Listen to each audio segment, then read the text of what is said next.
Oh, Big Mediocrity is the first thing that flies across my screen. Oh man. Hey guys. Oh, jeez. Excuse me if I sound a little out of it. I just woke up. Yeah, my schedule's been it's getting a little wacky again. But let me know if you guys actually like this time for streaming better. Next I just got told that next month I'm moving on to day shift instead of night shift. So I'll be awake during this time more often. I when I was on nights, I just tried to wake up early so that I could do these reviews during the afternoon because I figured everyone's off work. But with day shift, that's probably going to be around the time I go to bed. So, um, how's it going? It's going great. Um, I got off work, what time is it now? 9? I got off work 3 hours ago, and then I was like, let me take a nap, and then I'll talk a little bit, and then I'll probably go to sleep again.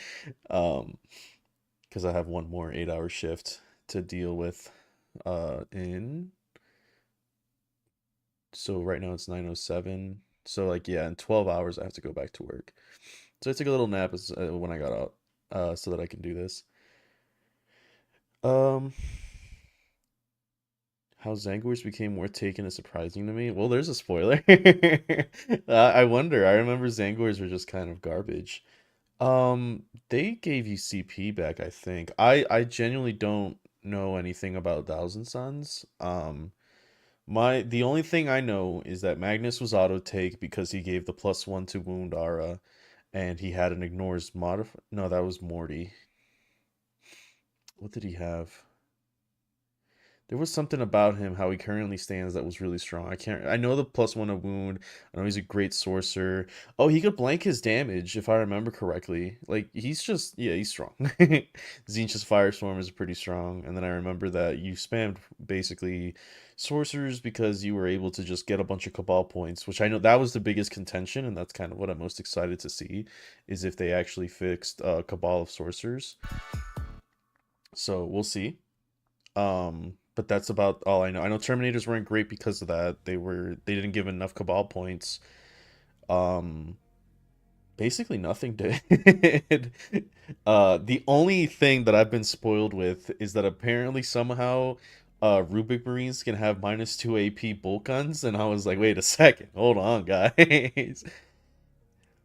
Cabal points, they had a 50-50. Yeah, yeah, something of the sort. Magnus was -1 damage. Yeah, but he didn't have a cap, right? Like Magnus was just basically, if I remember correctly, he didn't have like a to a minimum of one keyword or anything. Like he could just blank one damage fire. Um, I don't care how many models they paint. I will not like the new robots. I wonder if I can find it. I saw someone, I think on X, who painted them in like a traditional Thousand Suns scheme, and I was like, that actually looks really cool. They call Secator robots, right? Let me see if I can maybe find it. I think he called it like heavy metal or something. Heavy metal Thousand Suns. I doubt I can find it because fucking X's search feature. So oh, I found it. That was easy. Yeah, I'll pull it up on screen in just a second. Oh shit, I think I got rid of it. Oh, there we go. Because I have a couple things I want to show you guys. No, it was always to a minimum of one no matter what. You were thinking of the stratagem. Am I? I'm not doubting you. I'm just stupid. Let me see. We'll bring up a bunch of the stuff on screen now that we're talking about it. Also, I haven't, it's still in the Grand Conclave. Grand Conclave. Hold on. Hold on. Thousand Suns. Where the fuck are they? Here we go. Magnus the Red. Abilities. No, it's the Crimson Kin abilities. So it just says subtract 1 from that damage. That's exactly how it reads, right? I'm gonna look it up on Wahapedia just to be safe, because it maybe well 39k rips it straight from the app. So if it's right on 39k, then you know. Let me see. Yeah, same thing. Same thing on Waha, impossible form. It doesn't say that there's a cap. Usually it reads as with a cap. So, I don't know. I'm looking at Magnus's data sheet right now. Yeah, it's the each time they make a psychic attack, add 1 to the hit roll and add 1 to the wound roll. That thing is insane. Hazardous shooting is pretty nice. You know, time flux is pretty cool. It was there for the Cabal points too, right? Cabal of Sorcerers 4, yeah. Zinch's Firestorm is also insane. Add 1 to the wound roll to my devastating wound psychic attack. Very cool. His melee weapon is also psychic. Strength 16. Jesus, Magnus. Damn, that is a heavy weapon. I'm pretty sure he hits harder than Angron. At least current Angron, because current Angron got nerfed. I don't think he's S16 anymore, if I remember correctly. But he's still like D3 plus 6 or whatever the fuck it is. Or D6 plus 3. So, maybe I'm wrong. Here, let me pull up everything. Let me move this over here. Alright, Opera GX, I'm gonna kill you. Alright, what is this?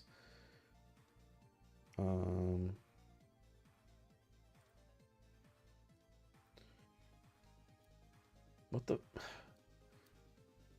Shit, I'm gonna make fucking lose it, bro. Alright. We're doing this the old-fashioned way, I guess. Hold this, go to the side, bada boom, bada bing. Okay, that works. He works out in the library. Damn, is fucking bench pressing some bugs. What are you doing today, man?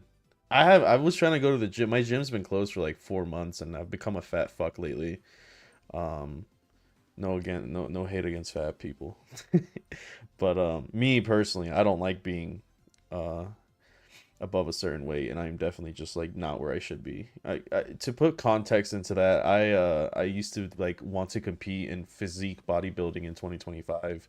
Well, I told this was back in like 2021, and I was like, by 2025 I'm going to be on a stage, and then I went overseas, and then I ate all the food that was available to me, and I did not keep up at all. So yeah, I was like really into fitness back in the day.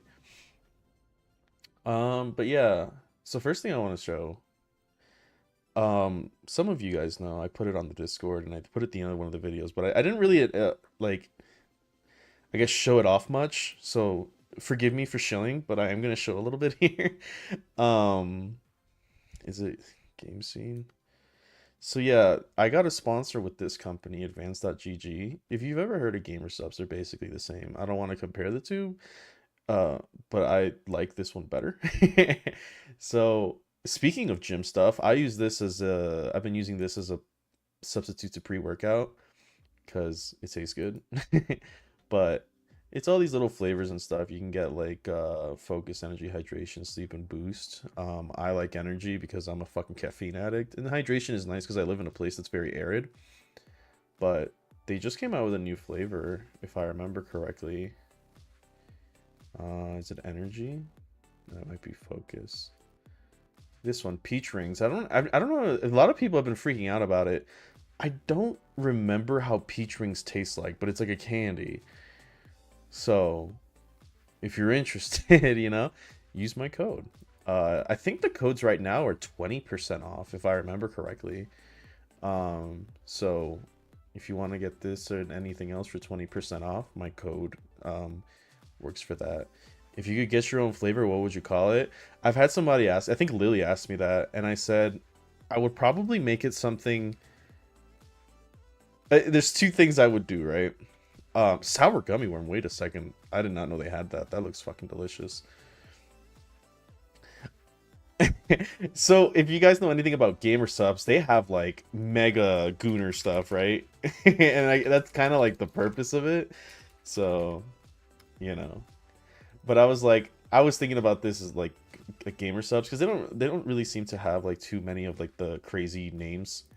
Whereas gamer subs is like fucking a blowhole blast, or I don't know if I should really be showing half of this art.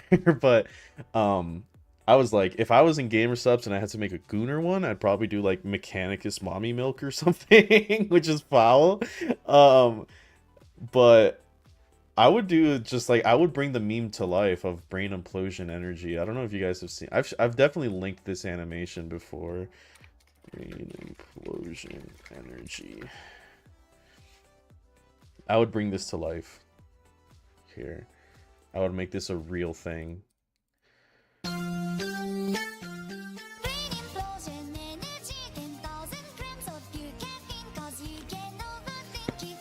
I don't know if I'd make it 10,000 grams of pure caffeine, but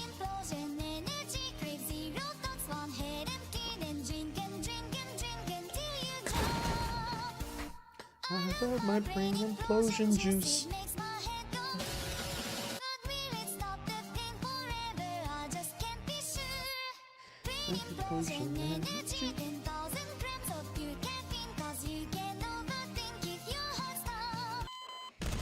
All of which to say that if I could make a drink, I would maybe call it Brain Implosion Energy just to bring this to life because I love this shit. So that would probably be the name I use. Um, I would make it like coconut flavored though, because I love coconut. Coconut and strawberry are like my favorite. Um, Anyone who hates coconut is a fucking hater. Never goon, it ruins gains. It's true. Yeah, it's true. Dude, but it like loosens you up, you know? So you're not like in a pool something afterwards. Give me plasma generated residue. That radium residue. That sounds like a really cool flavor. It's like the leftovers of a Vanguard after they've served in a Dune Rider for too long. It's like corpse starch, but way more irradiated. And in liquid form. But yeah, so the Sekitar robots, who was telling me that? Um, Joshua, yeah, here's the thing that I saw. I think they look a lot better when they're painted like this. They did a fantastic job here. Skitoosie Splash. Okay. All right. I just saw a meme actually today about like Skitoosie. um I think it was like somebody tagged Keto in Grimdank about like the femboy Skitari meme. And I think Keto really doesn't like that meme. Um and I was just like, like it's funny.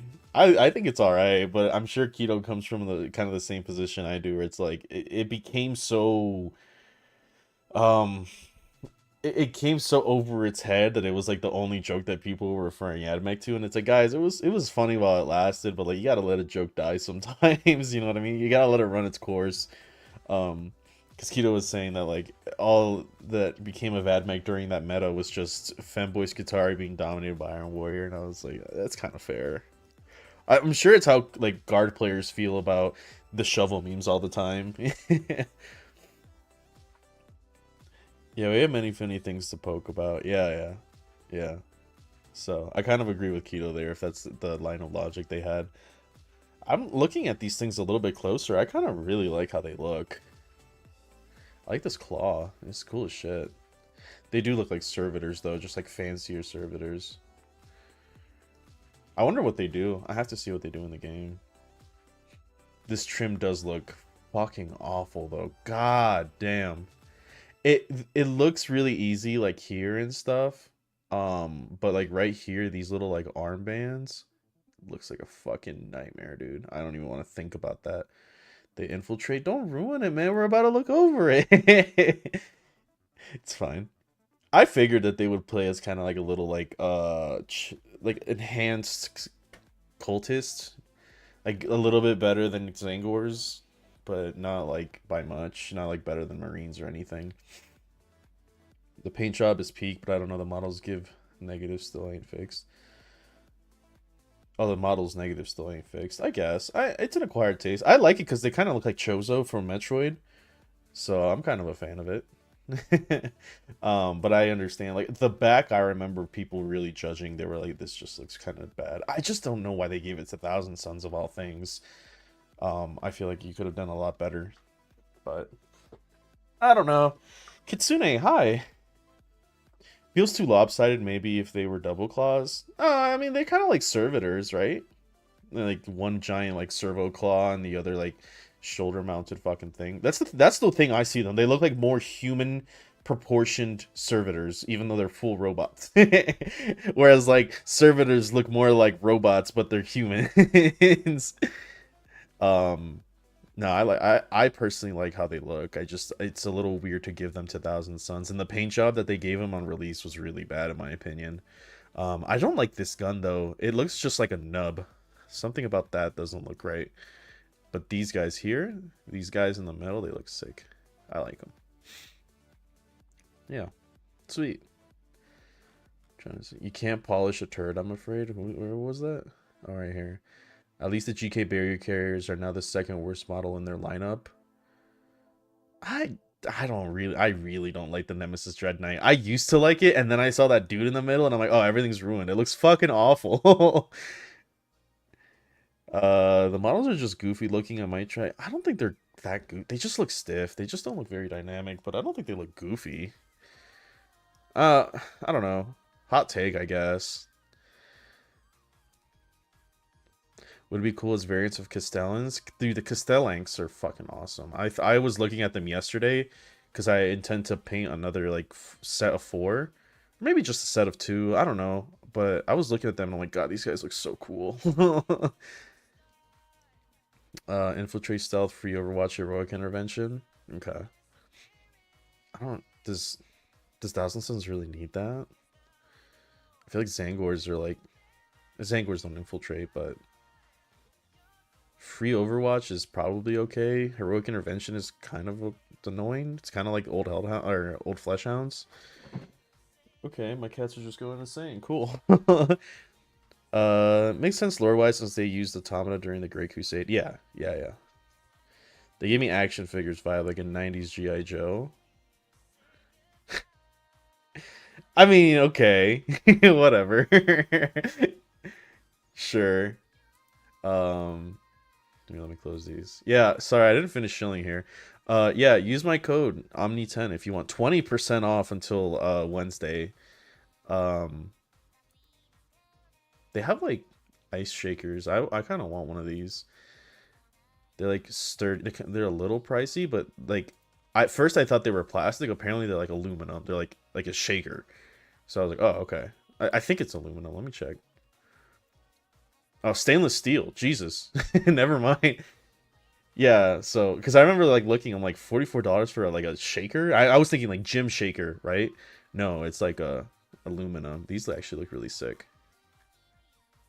I might pick one up while my code is 20% off. And they have like white gummy bear. This looks fucking incredible. Shit, I actually might buy some. I have like 2 already, but I'm not done with them yet, and I don't want to like buy even more. Anyway, yeah, the referral link, I think, let me see. Is it ADV is my command? There you go. Oh, it's just, there we go. Why did it spam it twice? That's weird. Anyway, yeah, if you do exclamation point ADV for advanced, it'll pop up the referral link and you help the channel. So, all right, end of show. But what if heretic wizards? Wizards, that kind of good. So Necrons. I mean, heretics are less about magic and more about machine. But yeah, it sounds just like a fucking chronomancer at that point. Right, let's dive in. Let's stop talking like a bunch of losers and let Auspex talk. So let's talk about. All right, buddy, that's loud. So I'll drop the link if you guys want to give Auspex a view and you haven't already. Boop. Oh, but that time it doesn't ping it twice? Alright, whatever. Let me pause this music. Alright, let's see. About some scheming sorcerers, some Zinchian trickery, and a whole bunch of Rubricate bringing the Warpfire with an overview of Codex Thousand Suns for Warhammer 40k 10th edition. Should speed Auspex up a little bit. Hello and welcome back to Warspec Tactics, where today we're talking Thousand Sons. And for this one, let's do an overview of the entire new Codex for... I'm gonna skip around because I'm not trying to watch an hour and a half. You excuse me, fucking aspects. Yeah. All right, Kabbalistic rituals is the name of the rule. He probably does the way that man stays awake. Replace previous faction mechanic of models having Cabal points to spend directly on rituals automatically. It was fun, but also forced strong lists to be very yeah. Now the new mechanic brings back a roll to cast ability. Okay, so it's like Winds of Magic from Sigmar, or like old Psychic phase. 4 ritual choices chosen at the start of the shooting phase. Huh.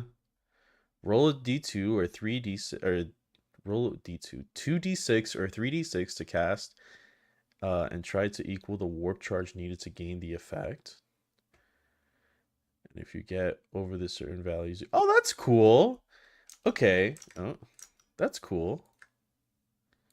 Turn the music on just because I would let him just yap, but I want to make sure that I read things so that I understand it.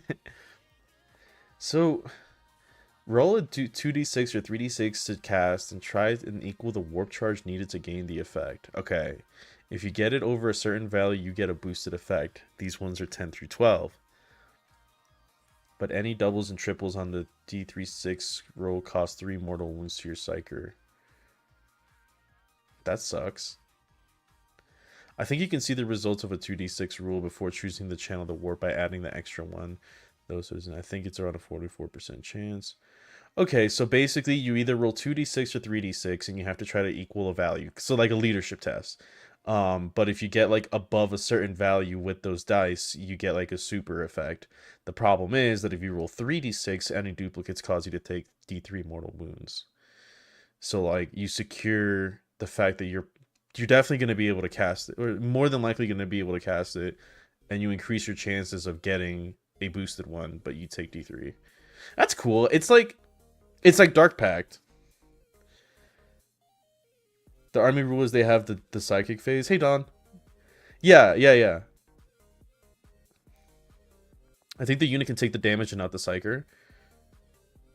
Yeah, it's a psyker's unit, so that's pretty good. Perils of the Warp. Yeah, basically. I just see it as Dark Pacts because I never really played a Psychic army back when Psychic was a thing. I mean, I played Admech, guys. I played Admech, Tau, and Gene Stealers. Gene Stealers have Psychic, but I didn't use any of those models.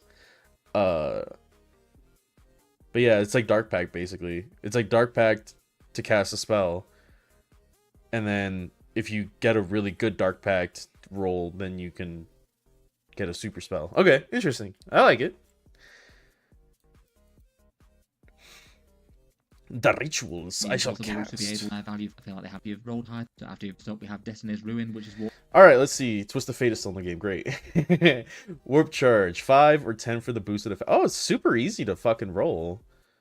Wow. Okay, so yeah, that's super easy. It's better than the Cabal points thing for sure. Yeah, I like the whole having a cast thing. Yo, Grey Knight players must be fucking. Grey Knight players must be fucking crying right now. Oh fuck. All right. Destiny's Warp. Well, hold on. I want to see something real quick. So can you cast as many as you want? 4 ritual choices chosen at the start of the... Oh, each Psyker can attempt to cast. Okay. And if failed, can be attempted. Okay, so it's open. Okay, alright. Psyker you're my fuse, not random dude. Yeah, you're just like sapping the energy from them. So reroll hit rolls of 1 when shooting an enemy unit. Within... Oh, that typo really threw me off. Reroll hits roll of 1 when shooting against an enemy unit within 24 inches and visible for whole army this phase. Oh my gosh. So this doesn't only affect the unit that's casting it. Good range damage buff, 33% of the... Won't matter for Warp Flamers. It might be less useful for things hitting on 2s. Okay. Yeah, I think reroll of one is definitely what you use there. Full rerolls to hit is nice, but I don't think you really need it. Yeah, because I mean, most Rubik's mostly ran like the lethal flamers, right? Was it lethal? Yeah, because you can give like weapons either lethal or sustain. I think it was. So you just ran lethal because you couldn't fish sustain. Was that it? Or no, was it Dev Wound Flamers? I don't remember. There was a combo you could do with Flamers. I wonder if they still have it. But I mean, yeah, if Flamers are still the way to go, then it probably doesn't matter too much. But for the whole army, that's crazy. Like one guy just like some little fucking dude casts it and your whole army gets a buff. It's pretty nice. And it's pretty low too. This is the army rule too. Wow, okay. Twist of Fate plus 12 for boosted effect. So that one you definitely want the 3 dice. Um, one unit within 24 inches invisible to the psyker selected 1,000 units get plus 1 AP against that unit this phase.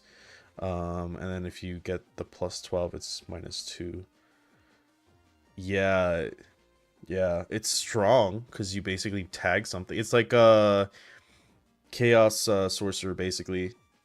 Chaos Terminator Sorcerer, but like with the chance of getting like a really strong one. But you have to probably risk the D3 mortals. Eey. I see that as a nerf. I don't like it too much. Dev wounds were for psychic weapons. Yeah, yeah. Plus 1 to wound flamers with Armin. Yeah, yeah, that's what I'm talking about. That's the one. All right. Yeah, Twist looks all right. Twist looks okay. I think if you really need something dead, then you probably just risk the 3 mortal wounds and try to fish for that 12. I'm assuming that there's some way of re-rolling a fucking ritual test. There has to be. There's probably some fucking detachment that's like focused on sorcerers, and it lets you manipulate your rolls. Why do I want, or like add a 4th one? That'd be kind of cool. Why do I want to be cursed by the Pharaoh now? This is cool, and I like the risk reward plays. Yeah, that's the whole reason I ended up playing Chaos so much. I love Dark Pacts. I love that fucking rule. It's a shame that like a lot of the detachments don't really do much with it except for zealots. Um, but yeah, Dark Pact's my favorite. I don't think there's been a game that I've played Chaos that I haven't killed my own Chaos Lord with, and I love that shit. I think it's so fun. I wonder if my brother would probably like. It's crazy. My brother likes Thousand Suns and Death Guard, but he doesn't really play for Warhammer. And this is like, God, this looks awesome. I will say this is at least creative. This is the type of rules that I like to see, like the contagions from Nurgle, the blessings from Korn. Just really cool. I gotta say, I think Slanesh is really cool in a technical way, but it's less exciting. I think you really like that rule if you're like a super meta gamey, but not so much if you're just like a guy that wants cool shit. Peaky Gamble. I need to get my brother on this, man. He'd probably like it. The flavor has been nice to see recently. Yeah, God knows earlier in the edition was fucking awful. I mean, God, our Codex, man. I've already been on record saying that I don't like the whole like stance switching thing. I think it's fine for some armies if it's thematic, like Custodes, but yeah. Um, let's see. Warp Surge, Temporal Surge, Warp Charge 6 or 10 for boosted. Okay, one friendly thousand suns. So real quick, just one little tangent. What I like about this the most is like if any of these are too strong, then they can just tweak the warp charge cost, which is kind of nice. Which they could do for like Cabal of Sorcerers, but that's like directly tied to like how much points you want to be generating for your lists.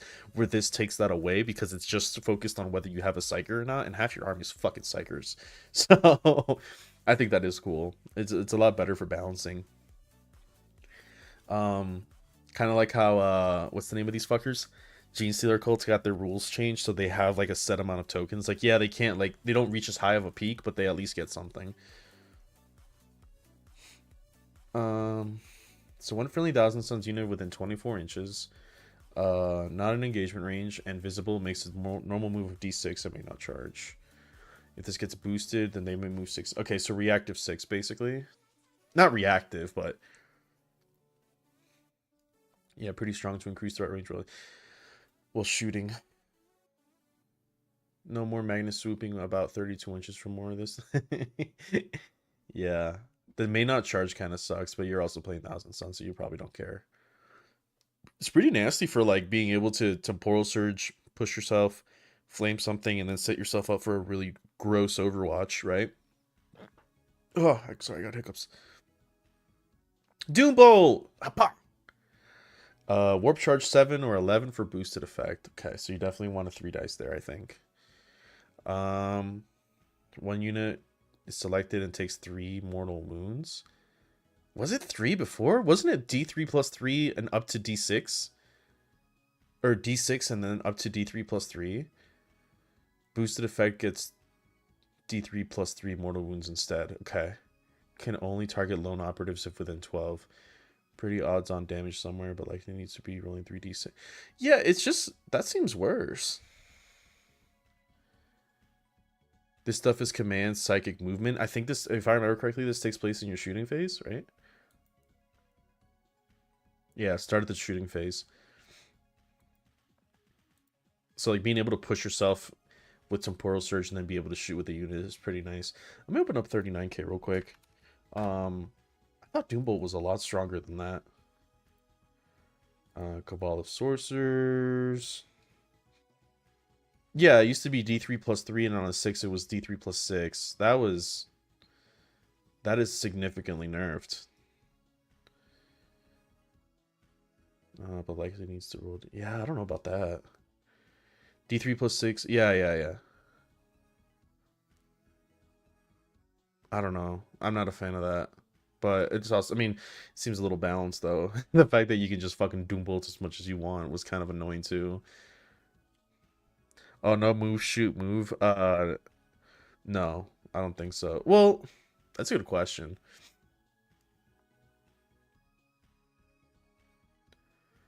I think you can. Yeah, because it doesn't count as like a. It counts as a. Well, no, it wouldn't count as an. Yeah, it would. It would count as an out of movement. It doesn't take place in the movement phase itself, but you could theoretically, right? You could move and then shoot and then move within your shooting phase. So no, it says start of shooting phase. Yeah. Like so, like how sobriety is saying, you move and then you move and then shoot.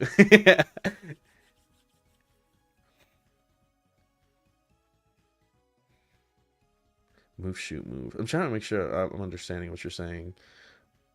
Like you move in your movement phase, then you shoot, and then you could cast Temporal Surge to move that unit again, is what I'm saying.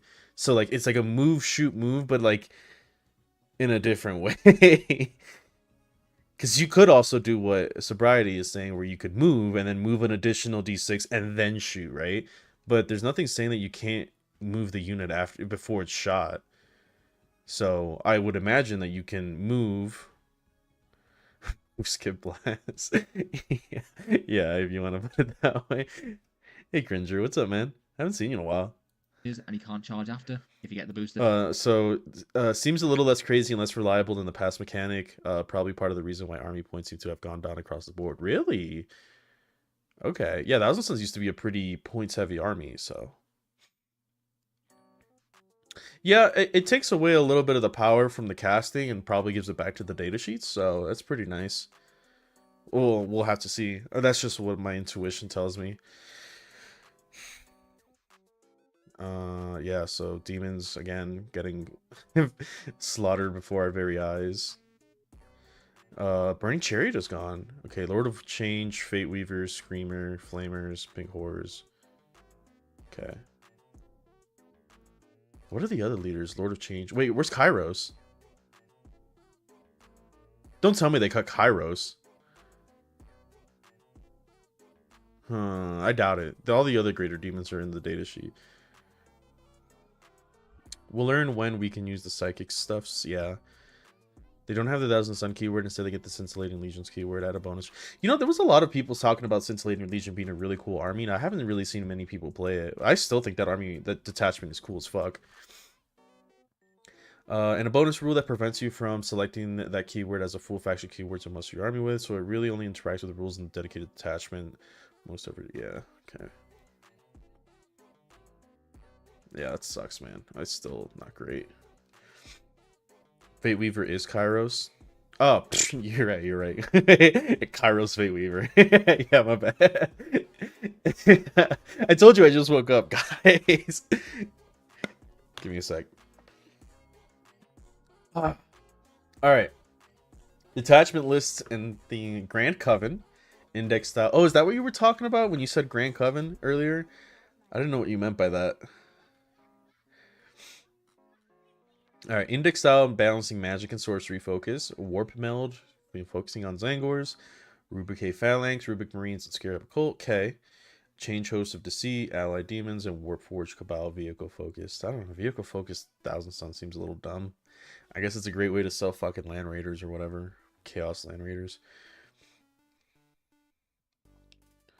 The horrors are keeping everyone back. 120 USD for one unit. Wait, horrors are $120? Is that what you're saying? Are you serious?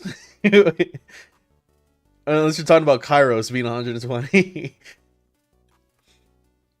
We'll have the Hex Warp Thrall Band, the Droxmus attachments that can be downloaded, but unfortunately hasn't been very strong on Barry. I wonder if Hex Warp got stronger because of changes to Magnus. Because that was one of the biggest criticisms of Hex Warp, was that Magnus was Those Rubric Terminators are a thing? Okay. Like, in a dismissive way, or like a thing, like actually a thing? Because so far the Terminators are looking pretty strong for most armies. I guess I don't remember if Flawless Blades are technically Terminators, but they're strong. Death Guard Terminators are fucking insane. World Eater Terminators are okay. Actually, those aren't great. I guess like technically Exalted 8 Bound Terminators, and they're probably one of the better parts of the army.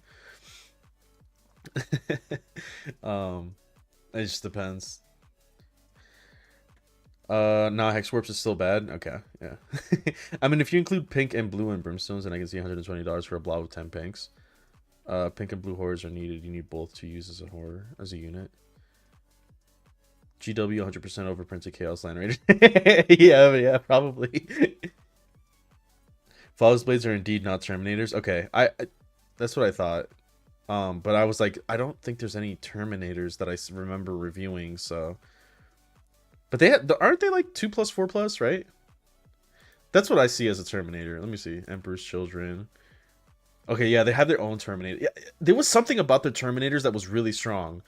What was it? In the shooting phase, each time a unit is selected to shoot, if it makes one or more ranged attacks, all those units it can reroll charges. It was something about like the weapons or something that was like really crazy with them. I don't remember. Okay, but yeah, they're not like Terminators, yeah. Where the fuck is Flawless Blades? Oh, there's 3 up, 5 up. Yeah, they're definitely not Terminators. You're right.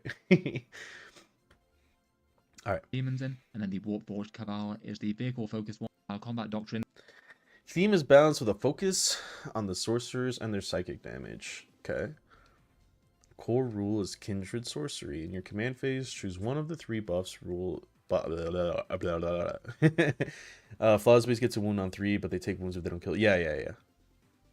I was wondering if they had like the defensive profile of like a Terminator. That's kind of what I count like when I say Terminator, but they're not. They're 3/5. In your command phase, choose one of the 3 buffing rules to apply until the start of your next command phase. Okay. Each boost psychic weapons can only be used once per battle. Huh. I guess you have 3, so it's not the worst. 6+ range, +1 to wound roll, gain devastating wounds to your psychic. Okay. Wasn't it old one was here, let me pull it up. Old one was every beginning of the turn you got to choose your psychic's got like what? Devastating, sustain, or lethals, right? Yeah, in the command phase you can select either sustain,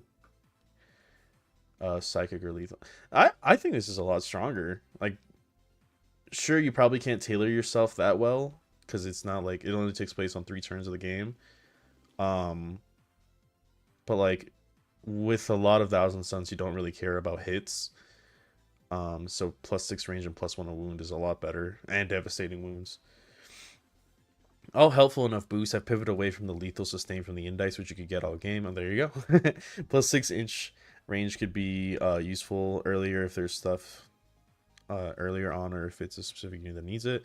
The other 2 are just solid damage buffs that will be good depending on the use. Yeah. I think it'd be nice for like turn 2 for Imbued Manifestation, where things are still a little too far away from each other, and you just like really want to get a good flamer in. It also says until from your command phase until your next, so you have it through your opponent's turn, which means that like you can have a what an 18-inch flamer Overwatch, which is pretty nice, or like +1 a wound Overwatch, or devastating wounds Overwatch. Since you're probably, I'm assuming you're going to be going into flamers quite a bit.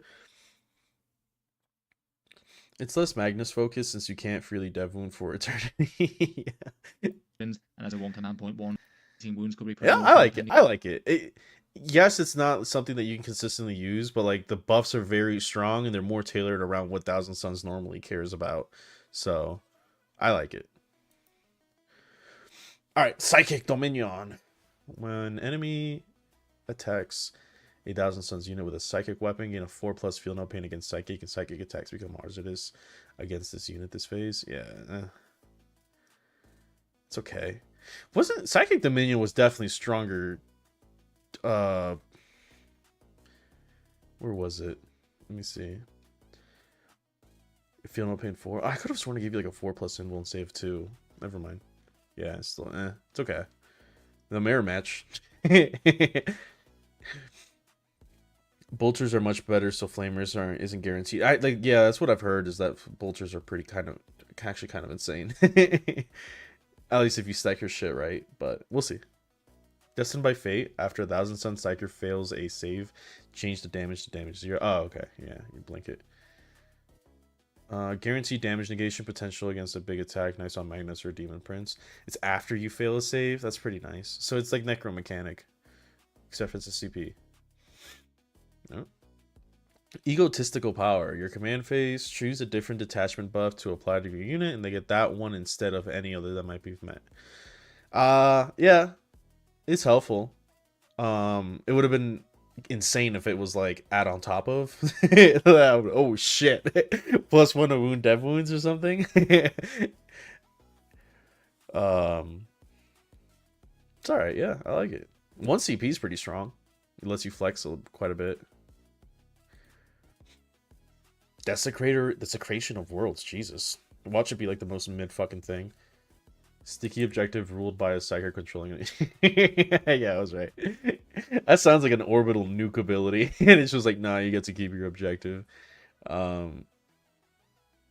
Ego is like our overload. Yeah, except you don't take D3. But you can't add on top, is what I'm saying. It replaces it.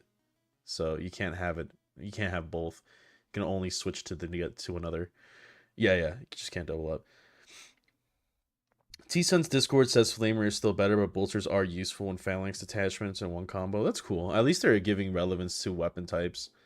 But yeah, I feel like if you're playing Thousand Suns, you really want your Flamers. It's kind of like, it's kind of like the thing. So, sorry, I just got... okay.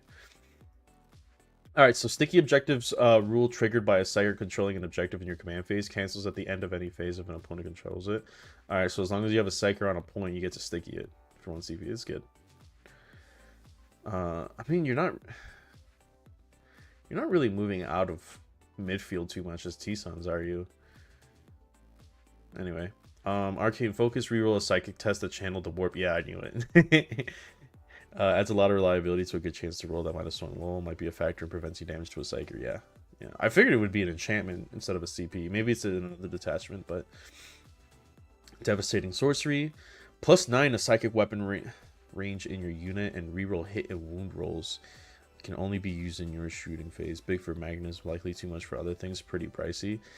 That's fat though. +9 a psychic and rerolls, full rerolls to hit and wound. If they have enough CP generation, I can see that getting nerfed maybe. But that's just initial thought. I don't think it will, but reroll hit and wound is pretty strong. I mean, that was one of the things that people were talking about contesting with what was it? Profane Zeal with thousands or with CSM, and they were like, dude, if it was 2 and you still get full hit and wound rolls, I'd fucking take it.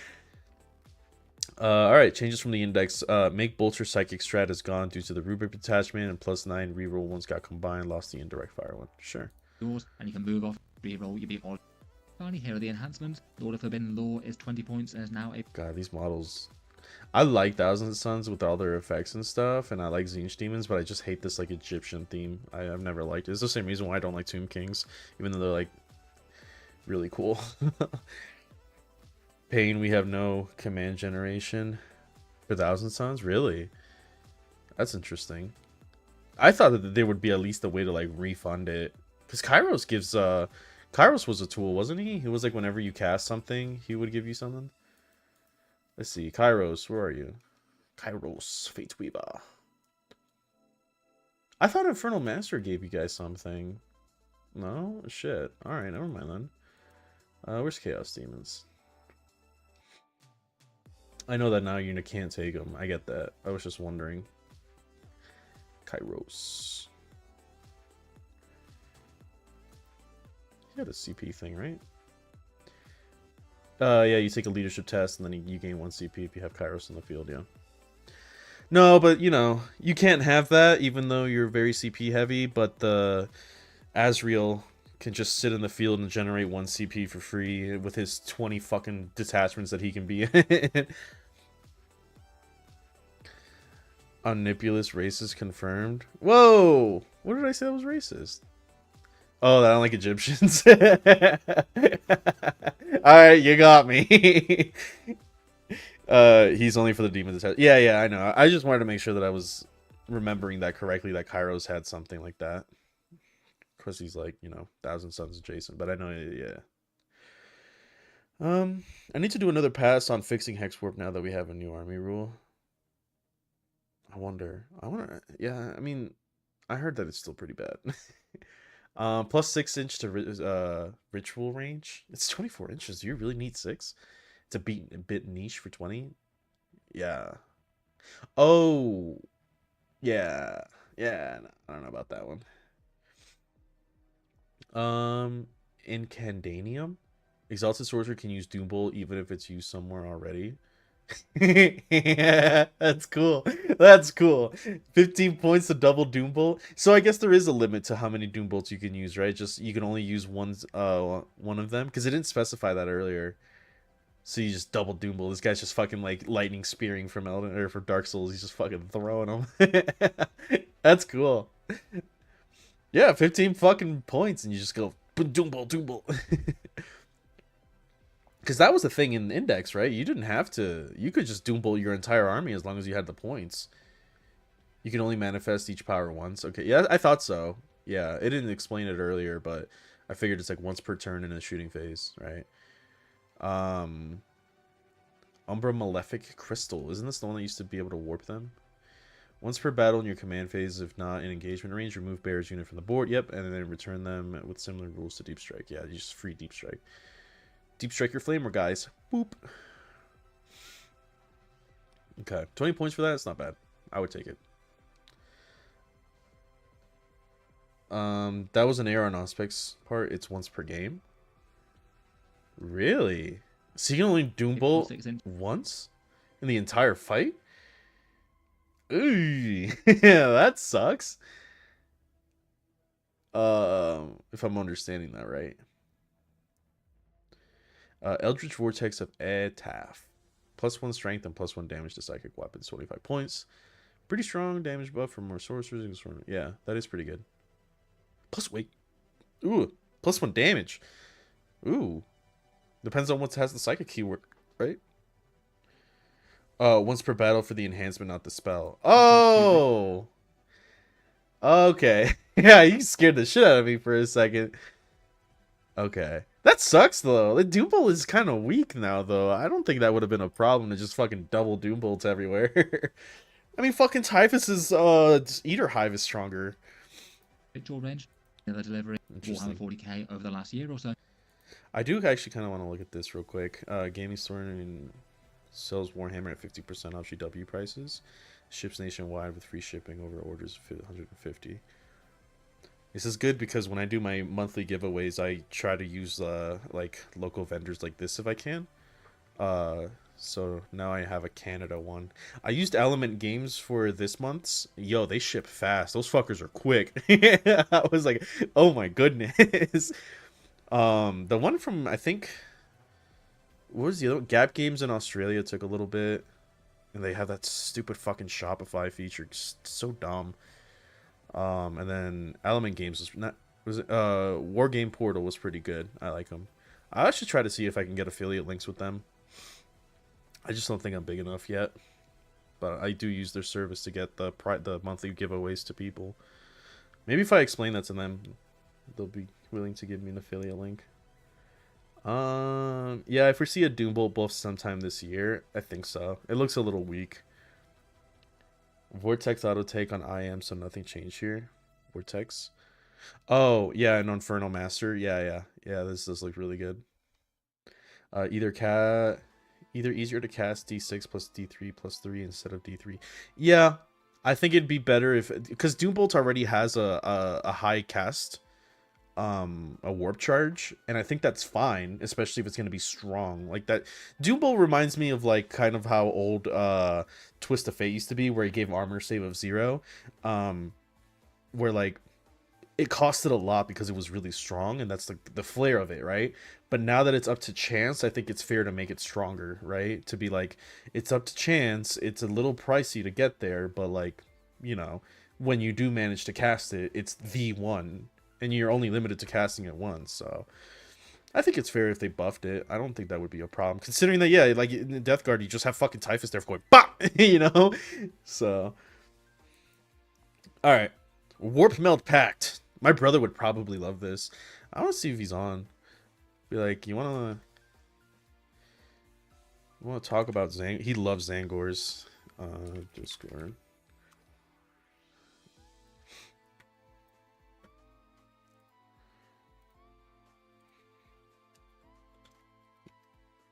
Maybe I can convince him to get into Warhammer through this stream. But yeah, let's keep going. Theme is Zangor and mutated goatbird people. We should have a unique 40k Zangor model. That'd be cool. Is there? Wait, is there not? I don't know. I guess I know that demons kind of spread across. Well, no, is it Zangors have exclusive Age of Sigmar models, if I remember correctly? That's weird. I figured that they would be unique to 40k because they have like chain swords and guns, and those don't exist in Sigmar. Gonna sleep. Someone else do the T stuff. Suns for have a good shit. Thanks, man. I appreciate it. I didn't know you played 1,000 Suns, so I like when I have people in my audience that play separate armies as well. But yeah, have a good night or day or whatever you're doing. Just sleep well. Zangors become battle line and gain +1 OC when not battle shocked. Okay, so you can take what 60 Zangors. Is that it? Is that the rule? Oh no, core rule. Okay. Yeah, Zangors with guns and chainswords are upgrade screws. Oh, that's shitty. I don't think I like that. Zangors get okay. Wait, Tzeentch mutant units can opt to make a pact when they are attacked or attack themselves. Okay, they mean like when they attack other things, not that they attack themselves, as in like they're inflicting damage, right? Zangor units get mutant, as do spawns and mutalith. Okay. If so, they take D3 mortal wounds. If an enemy attacked them, they become -1 to wound for the rest of the phase. If they're attacking an enemy, +1 to wound this phase. Okay, so they basically say, when does this take place? Whenever they're attacked, they get to just decide this? Bro's so traumatized with the anime codex, he thought the first line was the entire. Yeah, I did. I was like, wait, that's it? Like, you're not wrong at all, man. That was exactly my train of thought. I was like, it really wouldn't surprise me. Oh, that's funny as shit, man. Oh god. Okay, so basically, at the moment that they're attacked, they can choose to make this pact. If they do, they take D3 mortal wounds guaranteed. And then they either become -1 to wound for the rest of the phase, or +1 to wound. I guess it depends on the attack, but like you're either losing 3 units, up to 3 models to save like a flurry of attacks if possible, or you know, you just kill 3 when you were only gonna ever lose 2 or something, and then you just I guess you mostly use this for the aggression part of it. I think +1 a wound is pretty strong, especially on something like Spawn. Spawn tend to be kind of heavy hitting, you know, as far as Spawn will do. Will have to be weighed each time they shoot or fight. Okay, yeah, so whenever they shoot, if it's not like a command phase thing, it's very flexible. I'll say that. I like how when they've been doing this lately, because they did the same with the World Eaters one, where they're kind of like hordy minor, I guess like minor infantry guys, detachment focused ones. They tend to give them like really strong buffs. Like it's on a mediocre data sheet, and that's what balances it out. D3 mortal wounds isn't bad on a bigger Zangor unit, but for smaller ones, yeah. See, you have to really weigh your options here. Seems potentially good on a Mutolith Vortex Beast. Yeah, I agree. -1 to wound for like 2 mortal wounds on average to save your Mutolith versus like a fucking, I don't know, like a las gun or something. Yeah, it seems pretty worth it. Seems like on paper it could, but it's still definitely Gifts of Change. When after is destroyed, add a single Chaos Spawn model to your army, and it appears as close. There you go. People can stop bitching about fucking Chaos Boon Table. Fun alternative to survive on death could be handy to have a pop-up disruption unit ready to go for the next turn. If it's weird how gifted chain non-monster. Oh, I guess the Zangor technically isn't a monster. It would be really strong if Spawn have OC, because you could do basically like the Fabius. Well, the trick for any guy that revives on death is you can have like a bunch of Zangors sitting at a point, and if they try to like indirect or kill them in some way, then you could just be like, pop, here's my spawn. Now he's even harder to remove, right, than a fucking little Zangor. CSM got Chaos Code, Death Guard got Poxwalkers, World Eaters get Jackals. Yeah. Slanesh players get laid. Oh, Slanesh doesn't have one, huh? What was their chaff unit? Because didn't they remove cultists from Emperor's Children, if I remember correctly? IIRC? Let me see. I remember they removed cultists on... No, it was Death Guard that removed cultists. And then Korn already had like their own technically. Emp Children. Do they have cultists? Oh shit, they don't. Why? Okay. Just keep cultists, man. Sure. I remember when everyone was saying Chaos Cults was gonna be like garbage, and it ended up being one of the most problematic fucking detachments. I called it too. I remember like when I think I was in Japan at the time. I was like, this looks insane. They don't have any, yeah. Let's see. Warped Vicissitude. Zangors get a 4+ invuln save this fight. Or this phase. Enemy shooting over the fight phase. Nice for a horde unit that's about to... Yeah, that's pretty strong. 4+ invul, -1 a wound. So you just become fucking old Death Shrouds. That's pretty nice. Deranged Ferocity. Tzeentch mutant units selected to fight, compile and consolidate 6. Oh, excuse me, hiccups. It can make attacks against units within 3 inches provided they are in engagement range of the unit. Wow. Helpful for multiple things. Tagging something, destroying something in melee, getting horde-style units into the fight proper. Yeah. Nits would love something like that. Like a little fucking block of 20 fucking Tyranids. I don't know if they have that in Endless Horde.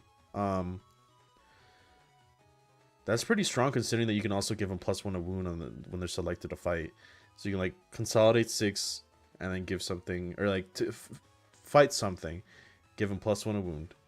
Right, get 3 inches worth of units in instead of the 1 inch or base to base, and then you consolidate 6 into something and then tie them up. One day we will get Slanesh Colts. It's probably be a bunch of freaks that get beaten. Yeah, that'd be cool. It'd be cool if they did something like in Trench Crusade, where there's like little, probably less for Slanesh, but there's little units around that you can like ferry, and you could like torture, quote unquote torture them, and they generate blood, and then with that blood is what you use to cast your spells for your demons. So you have like a little fucking battery of blood that's kind of walking around with you that you can choose to attack to give you stronger spells. Helpful disruptive unit who could go on to do secondary objectives or tie up an enemy model or something in the next turn after. Definitely one to consider. You can only use it once per battle round. For the next one, there's one called Warped Vicissitude for 1 command point. This one's the 4+ invulnerable save for a Zangor unit 1, Oh, yeah, and you I can use don't know, but let me skip ahead. Warp Meld. God, I love the Mutilith Vortex Beast, man. That model is fucking beautiful. My music stop playing? Oh, yeah. That's not what I want to open. That is.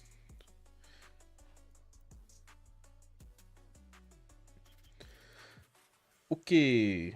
Sorry, I'm just resizing some windows in the sign. Okay. Blessed Transmutations. In your command phase, one Psyker model can heal a Zangor unit for D3+1 non-character models. Okay. Restores points directly, should shorten charges, pile into more OC. Yeah. Yeah, that's pretty good. You could do quite a bit with that actually. There's no range to it either. D3+1 is kind of meh, especially if you're taking like a big block of. I'm assuming Zangors can go up to 20. But what I like is kind of what he says, shorten charges. It's like the whole command phase. I'll revive something, set it up within what I think 2 inches is usually what you can do for revives. So you like cut your charge, your following charge by 2 inches.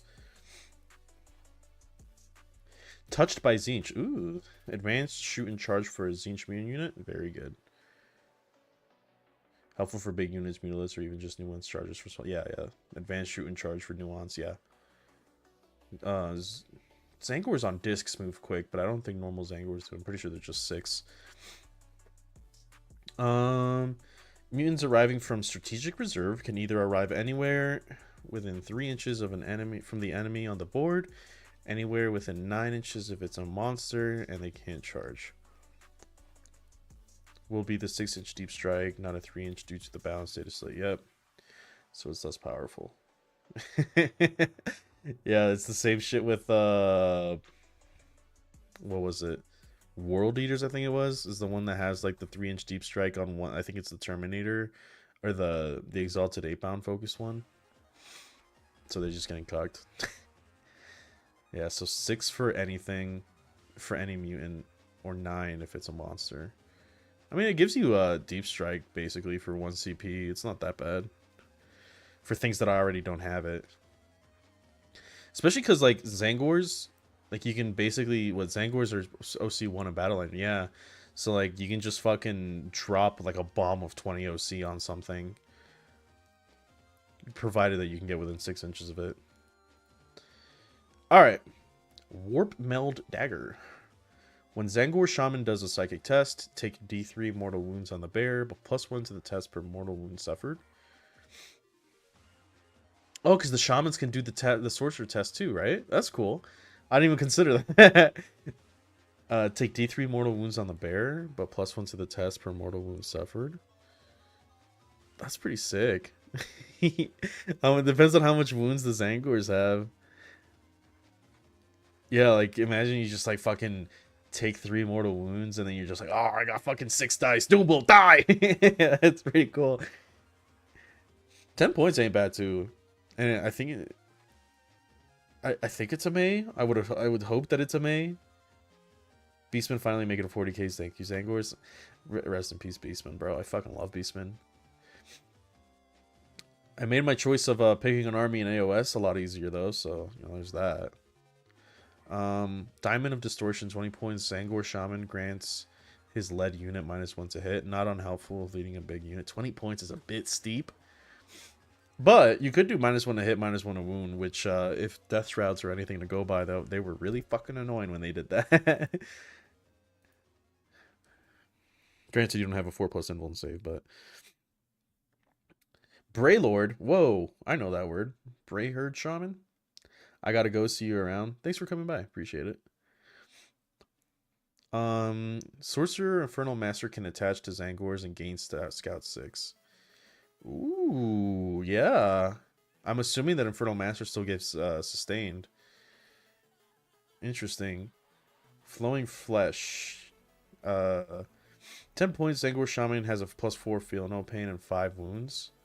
So I'm assuming that they have 4 wounds normally.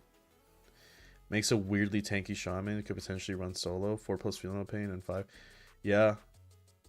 I mean, I don't know about running solo. He's still a Zangor.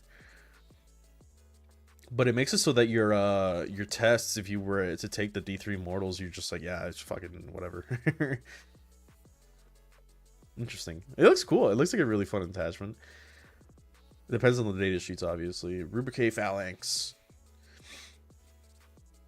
The core rule is all is dust. Hey, that's a magic card. Rubrique models add +1 to any armor save they make against an attack with a unmodified. Huh?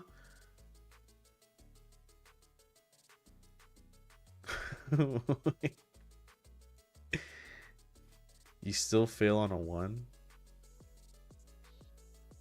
What is that? Oh, if it has a 2+ save. Yeah. Well, yeah, Terminators have 2+ save.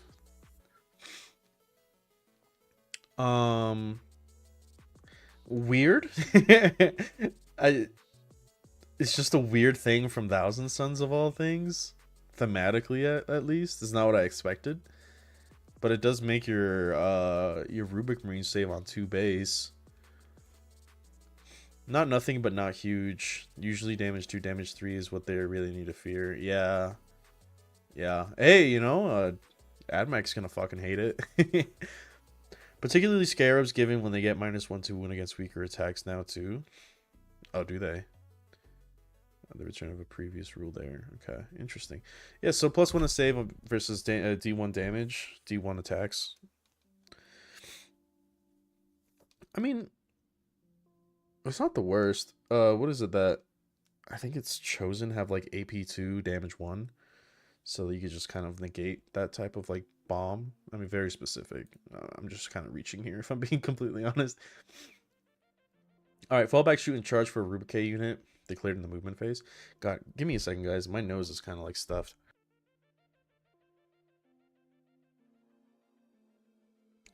Okay. Fallback shoot and charge for a Rubique unit declared in the movement phase. Very handy to have for both Rubik units. Yeah, fallback shoot and charge. I wonder if like you even still want to charge. I remember there was I think it was Hex Warp, where I had a lot of things for charging like infantry, and you were like, but I don't want to do that because Scarab Terminators are not the best. But fallback and shoot is really nice. Ignore modifiers to this Rubik's unit move characteristic and advanced rolls and gain assault keyword for range attacks in that unit. Yeah, assault flamers is very strong, as we've known from sisters. um Ignore modifiers to move. There's not much of that, is there? Advanced rolls as well, not to charge rolls, and though that is the more prevalent ones that I see. Granted, again, you don't really want to be charging with Thousand Suns, but usually the things that I see that are minus to movements in any way, it tends to be the charge roll. Infernal Fusillade. One Psyker gets an Infernal Bolt Pistol weapon to become Strength 5 and have the Psychic keyword. Solid boost if it translates to +1 a wound. Okay. Allows bolters to be buffed by Rhino's rules. I'll have to see the data sheet for that. They need to get a Psycho Scarab. The Psycho Scarab Terminator. It's just those fucking Beyblade spinning bastards.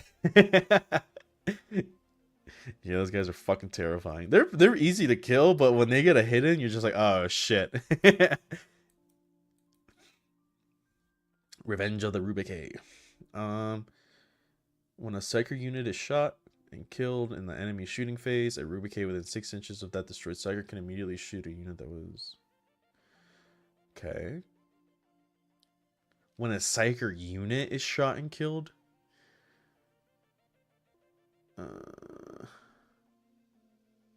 Depends on the unit that did the shooting quite a bit, but potentially free damage against it. Yeah, so it's like Vengeful Fallout, but just like a lot harder to use. It's okay. I think it's very situational. If you can pull it off, it'd be pretty strong. -1 damage for Rubik Marine Psyker units shot by the enemy. Doesn't affect any Psyker models. So -1 damage for 2 CP only for Rubik Marine Psyker units. Possibly worth it versus damage 2 would be a big difference, but also very pricey. Seems GW preview is wrong on 2 accounts. It doesn't affect scarabs and can't be used to trigger the detachment rule. Yeah, wait. Wait. Yeah, wait, because the rule said unmodified 1. So you see that would be worth 2 CP. If you could be like, all right, your damage 2 gun is now damage 1. By the way, since it's damage 1 now, I get a +1 armor save. That would be fucking awesome. That's the kind of leveling and layering we like to see, but that is doesn't seem to be the case. Kind of unfortunate. That's kind of an L there. One Rubik Marine unit that just got charged by the enemy is -1 to wound this turn. Okay. It's okay. -1 to wound in combat, basically. Well, it had to be charged. North So. side, really. I'm sure you'd lose Psychers, but you probably wouldn't anyway. You're just going to have to make a judgment. That's what it was in 9th edition, and apparently it was obnoxious. The +1 save thing. I don't think I think I stopped playing around 9th edition, when Thousand Suns came out. I don't think I was there for that. Risen Rubicay, 30 point. Ooh, steep. Not 45 dyad wafer steep. God knows. 2 Rubik Marine units or 1 Scarab Coal unit gain infiltrate. Won't apply to attached characters. Yeah. Yeah, I don't know about that. I mean, like, cool, you have a screen, a very expensive screen. A Scarab Occult Terminators, maybe that are very melee focused, would be nice into that, but that depends on their data sheet, and so far it doesn't seem like they really have the best support for that. They can make a hell of a wall, but that's about it. It's a very expensive wall. Yeah, +1 to any 1 damage, not modified. Yeah, it sounds familiar. Arcane Thralls, 5 points. Reroll Battleshock test for Rubicay units within 6. Not much, but pretty easy to include. Yeah, 5 points is not bad. Trait. Just fucking Some take good it. OC. It's 1 for a point. To include for a Scour. Lord of the Rubicay. +1 at hit to Rubicay models in the Bears led unit. Okay. Wait. I was gonna complain to be like, wait, so they can just get +1 a hit to anything they want, but Admech has to hit on 4s, and I was like, well, I guess we can get marshals. It's still fucking crazy though. Imagine if you could just give +1 a hit to your fucking to your like fucking Cataphon Breacher's Brick. I guess you can if you run double Doctrino, but that's a very expensive fucking model. What's that one called? Cognitive reinforcement. Hi Omni, listening on YouTube today because I'm at work. Thousand Suns seems pretty cool so far, and I have a reason to run the Canatep Spider in my Immortals Necron Blob list.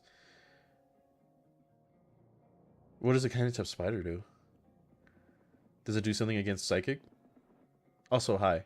It's okay, you're on YouTube. I don't mind. Yeah, 15 points +1 a hit. Great. Yeah, seems pretty good. Can't really complain. I thought that said Steve. Stave Abominus? Ooh, hold on. I think this song might be copyright, so let me remove it from this playlist. It sucks because I like it, but I think I got flagged for playing that song before, so let me not. Infantry models gain sustained D3 and devastating wounds to their melee attacks. Whoa. Sustain hits D3? Oh, melee attacks though. Might be nice on the Terminators. Nice enough profile boost, though it still doesn't make them stand out scary considering it's 20 points. Perhaps could be a nice for regular sorcerer with their damage above once per game. Regular sorcerers, I'm assuming, can't lead Scarab Occults, but it sounds really strong for Scarab Occult Terminators with like their blades, depending on their blades. I haven't seen them yet. It gives a 5+ field no pain against Psychic. Oh, okay. They really trying to make these nerds punch. That's a really strong buff, though. Unit, getting them to hit on a 2+ at range and melee is a big fight, handy enough in its Warforged Cabal. This is the vehicle one, right? Oh, well, at least it says vehicle. I kind of just immediately thought transports.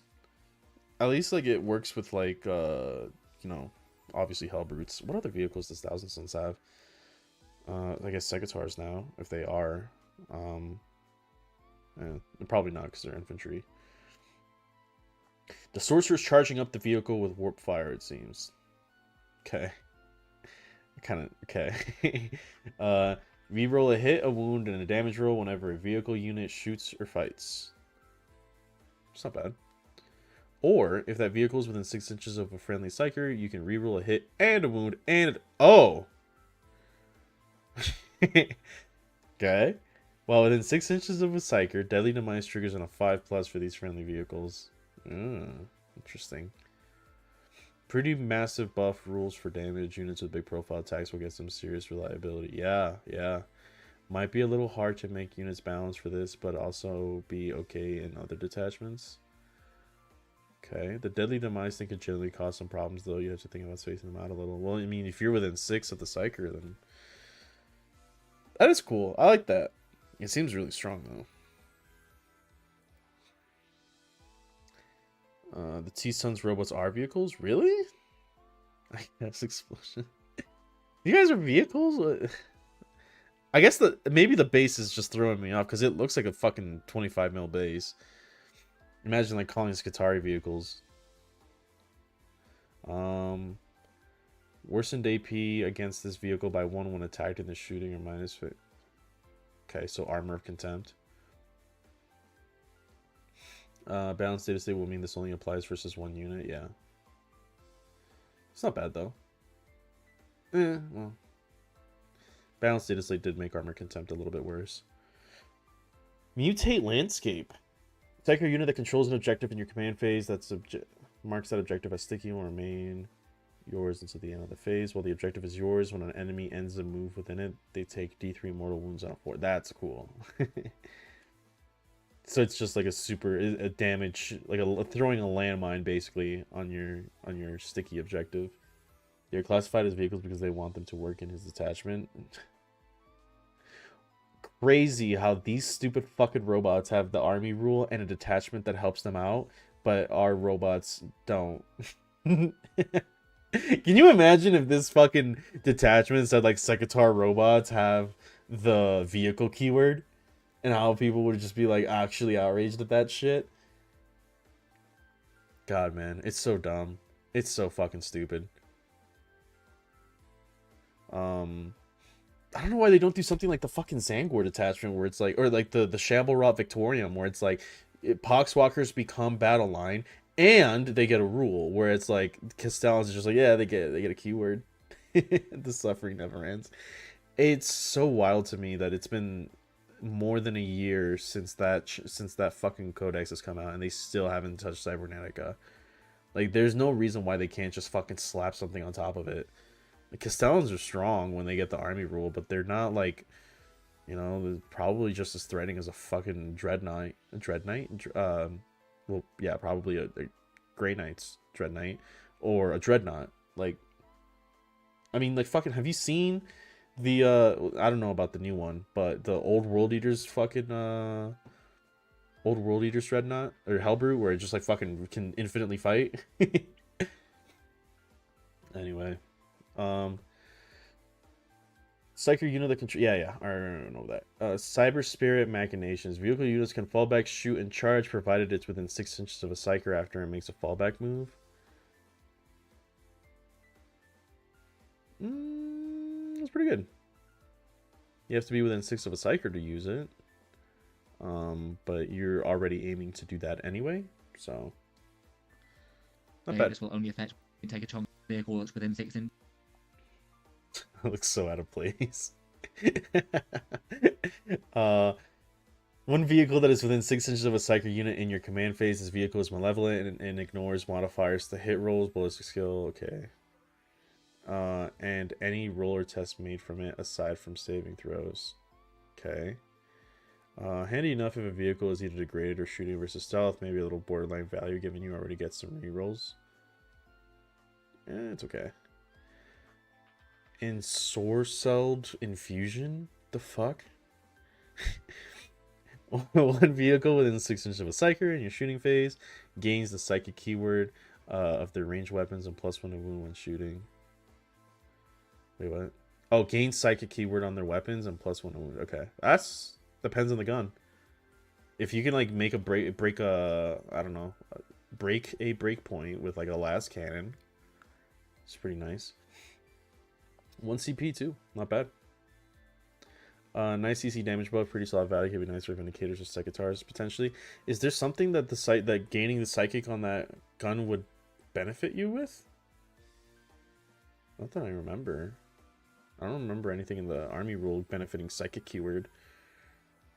Maybe like a leader or something. To be fair, in terms of damage and durability, T-Son butts don't come near to Castellans. They don't have the omnisized blessings that way. No, I get what you're saying, Bucket. What I'm getting at is like, yes, they're not the same. But it goes to, how do I word this? The Castellan army rule thing is heinous enough. I think most people, when they think army rule, they don't think things that should be barred from it. Castellans are the only ones that are still barred from it. And when they gain the army rule, they are very strong, but they are not oppressive. You know what I mean? Like, Wraiths with Chronomancer is way fucking worse. Or like Deathwing Knights before the nerfs were way worse than Castellans, you know what I mean? Because they were cheap and they were strong. Castellans are still very expensive, and when you give them the army rule, they do justify their points cost a bit more, but then you also have to remember like Cybernetica or Castellan robots is not, they're not 200, what are they right now? 180 or something like that, right? I can't remember their points cost, but they're not what they appear to be because you have to take a data smith with them, and that raises their points cost. Like if you run, you can run them without, but that you're not really making much of an argument there. Um, and then I think that with Halo's Creed, they basically were just like fleshing out what they believe the points cost is, right? And it's 45. 45 points to give your guys the army rule, right? On top of the fact that they get the Halo's Creed buff. I feel like that's what they should do, is like Diet Wafer says, not only do you get the keyword, but you get to have the buffs permanently, right? And even then, robots are strong, but most people can't justify them in Halo's Creed. Like you can play them and they'll be annoying, but more often than not, Halo's Creed lists skip out on it. Even when not only do you get the thing that makes them super strong, apparently, which is the army rule, but you get the Halo's Creed permanently on top of that, and even then, people don't skip out on them, right? So not only is it the points cost without the army rule, not only is it the points cost with the army rule in Cybernetica, but even in Halo's Creed, where one unit that doesn't isn't as much as like a sink of points, um, can be taken and given a super buff for 45 points, even then they don't make their points cost back. So my point is, I think Cybernetica cohort could really use something else on top of that rule. If they are like putting their foot down saying we are not giving this unit the army rule, then in the detachment that they have to give them something, right? Most detachments that focus on something like Rubicay, right?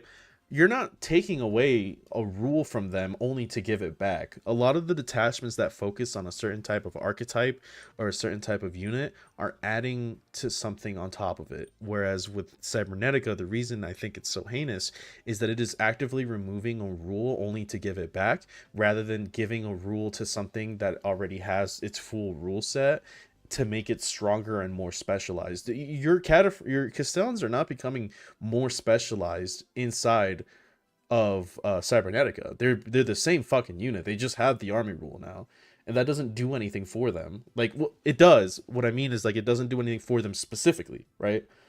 So it's just, you're just giving them something that the rest of the army already has, and you're calling it a benefit. You know what I mean? Like you're getting robbed and saying, well, I made you lighter, so and then you give them a points cost that doesn't justify them anywhere outside of Cybernetica, and even then they don't perform well. You know, because yeah, hey, we dropped the Cybernetica, the fucking Castellans by 10 points, but your Datasmith is still 40. So and he doesn't do anything. Like he gives the protocols, but at the same time, it's like, okay, but what does the Cybernetica Datasmith do for me, like as a unit that isn't tied to the Castellans, right? Like he has to carry his own weight somehow, and it's really just a +2 attack protocol, and it's like great. So not only do I have half of the rules for the Castellan on a leader that I have to take, I also don't have my other set of army rules if I'm not in this detachment. They're just pulling so much away from them. On top of the fact that like their data sheet in general just fucking sucks. You know what I mean? Like the fists are strong, but I mean we're talking like if I remember correctly, Hellbrutes have not only if they take 2 fists that their fists become twin linked, but they also get 2+ attacks, right? Like they just have the data smith if they take 2 fists, and you don't have to pay for the data smith. You know what I mean? So like if I remember correctly, you could take 2 Hellbrute hammers or a Hellbrute hammer and a fist, and if you have 2 melee weapons, you just add 2 attacks to the profile of the melee weapons, right? You don't have to pay for a fucking guy to chaperone them around while still being able to have your fucking army rule with whatever Hellbrute you take, right? That's what makes them so annoying to look at. You know what I mean? Like, yes, they're strong when they have everything, but getting everything together is fucking ridiculous. And you're just like, okay, wait, so I have to do all this, but my opponent just takes a fucking Hellbrute? And, like, Hellbrutes aren't even good. Like, I know I made the argument that the fun part of AdMech is, like, stacking buffs, making everything work together, right? But it's fun when your units are just kind of good, and you stack them to make them great, but it feels bad when you're taking like a shell of a unit and putting all this shit together just to get like a product that somebody has for basically free. You know what I mean? Without the hoops or anything. That's what makes it so annoying, right? That's why like when I played Gene Stealers back in end of 8th, early ninth, the part about them that was fun was the fact that like yes they're garbage but together they are so strong, right? That's what made them good. Whereas there it's like the Castellans are just garbage and you have to put all these things together to just make them okay. So it and like it's not like an easy little devotion either too, right? Like you're not like having to maybe have some units within 6 or anything like that. Like you're having to take an entire detachment, like you're locking yourself to an entire playstyle to just have the basics. That's the thing that sucks about them, right? Because like outside of anything that isn't Cybernetica or Halo's Creed, they don't work. They just don't, right? So then now it's like, okay, if you did want to make them somewhat work, you have to take the Data Smith, right? You just have to. So now you have the first tax on every single detachment is take Data Smith, right? Then now you go on to the things where they work better in, like Cybernetica, and you're like, okay, now not only do they work, but now I have to play the game of the 6-inch buff aura with them. Or in Halo's Creed, I have to make sure that I have 45 points or whatever it is for dyad wafers. So like it just feels like you're getting taxed for a unit that really should just be complete to begin with. And the thing that really infuriates me is that they're like, hey, Oath of Moments isn't good enough, let's give him +1 a wound. Meanwhile, fuck this detachment. Like again, it's hard to not like point at Space Marines and stuff, or point at literally any fucking faction, but like at some point you need to have something to like the shittier detachments. I get it that you can't fix every detachment. I just don't think that GW, like as a CSM fan, I like the fact that there was 8 detachments, but I would much rather they put that energy to making things better than making a bunch of shitty detachments. Like Deceptors looks fun, but like it's not good. You know what I mean? Same with well, I don't know. Fellhammer is really cool. I like it, but like it's not great either. But I would rather they be like, hey, CSM is maybe gonna get 5 detachments, and then we're gonna make a really good one, like Creations of Bile off the rip, right? And they should do that for every detachment. Like there shouldn't be a situation where like Tau was in, where they only had 4 detachments, and then they have to fucking band-aid fix it by giving them 3 detachments in a row with auxiliary cadre, um experimental cadre, and I forgot the third one. But what was the third one? I don't remember. Let me see. Because they got 3 in a row, if I remember correctly. Um, I don't know. They just got 2. Never mind. Yeah, my point. Sorry, I went on a bit of a rant there. um, it is lame that they received direct support out the gate in contrast to our robots. I completely agree there. Yeah. It seems like they're kind of starting to catch back up, because like the first couple Codex releases were really fucking rough. Even the ones that were good, they were like good statistically. You know what I mean?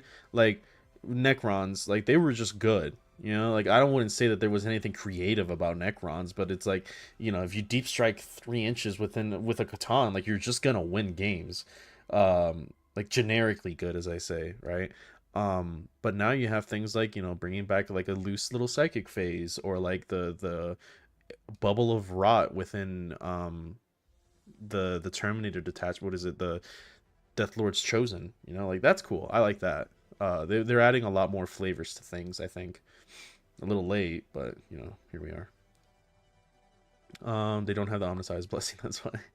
Oh, I already read that. Castellan's 180, Data Smith 35. Yeah, yeah. You're talking about like 200 points, well, more than 200. What is that? 80, 150, 215? 215, and that's for just two Castellan robots. You usually take them in fours if you're trying to do something like meaningful with them, right? Especially if you're going dyad wafers, because you're only limited to one unit. I think in well, I mean, it's still pretty bad in fucking Cybernetica, because if you decide to take them in 2x2s, you still have to pay for two data smiths. Like, obviously, it's not an extra 180, but that's my point. Is even if you want to go wide with them, you're still getting taxed. Like at that point, just fucking bring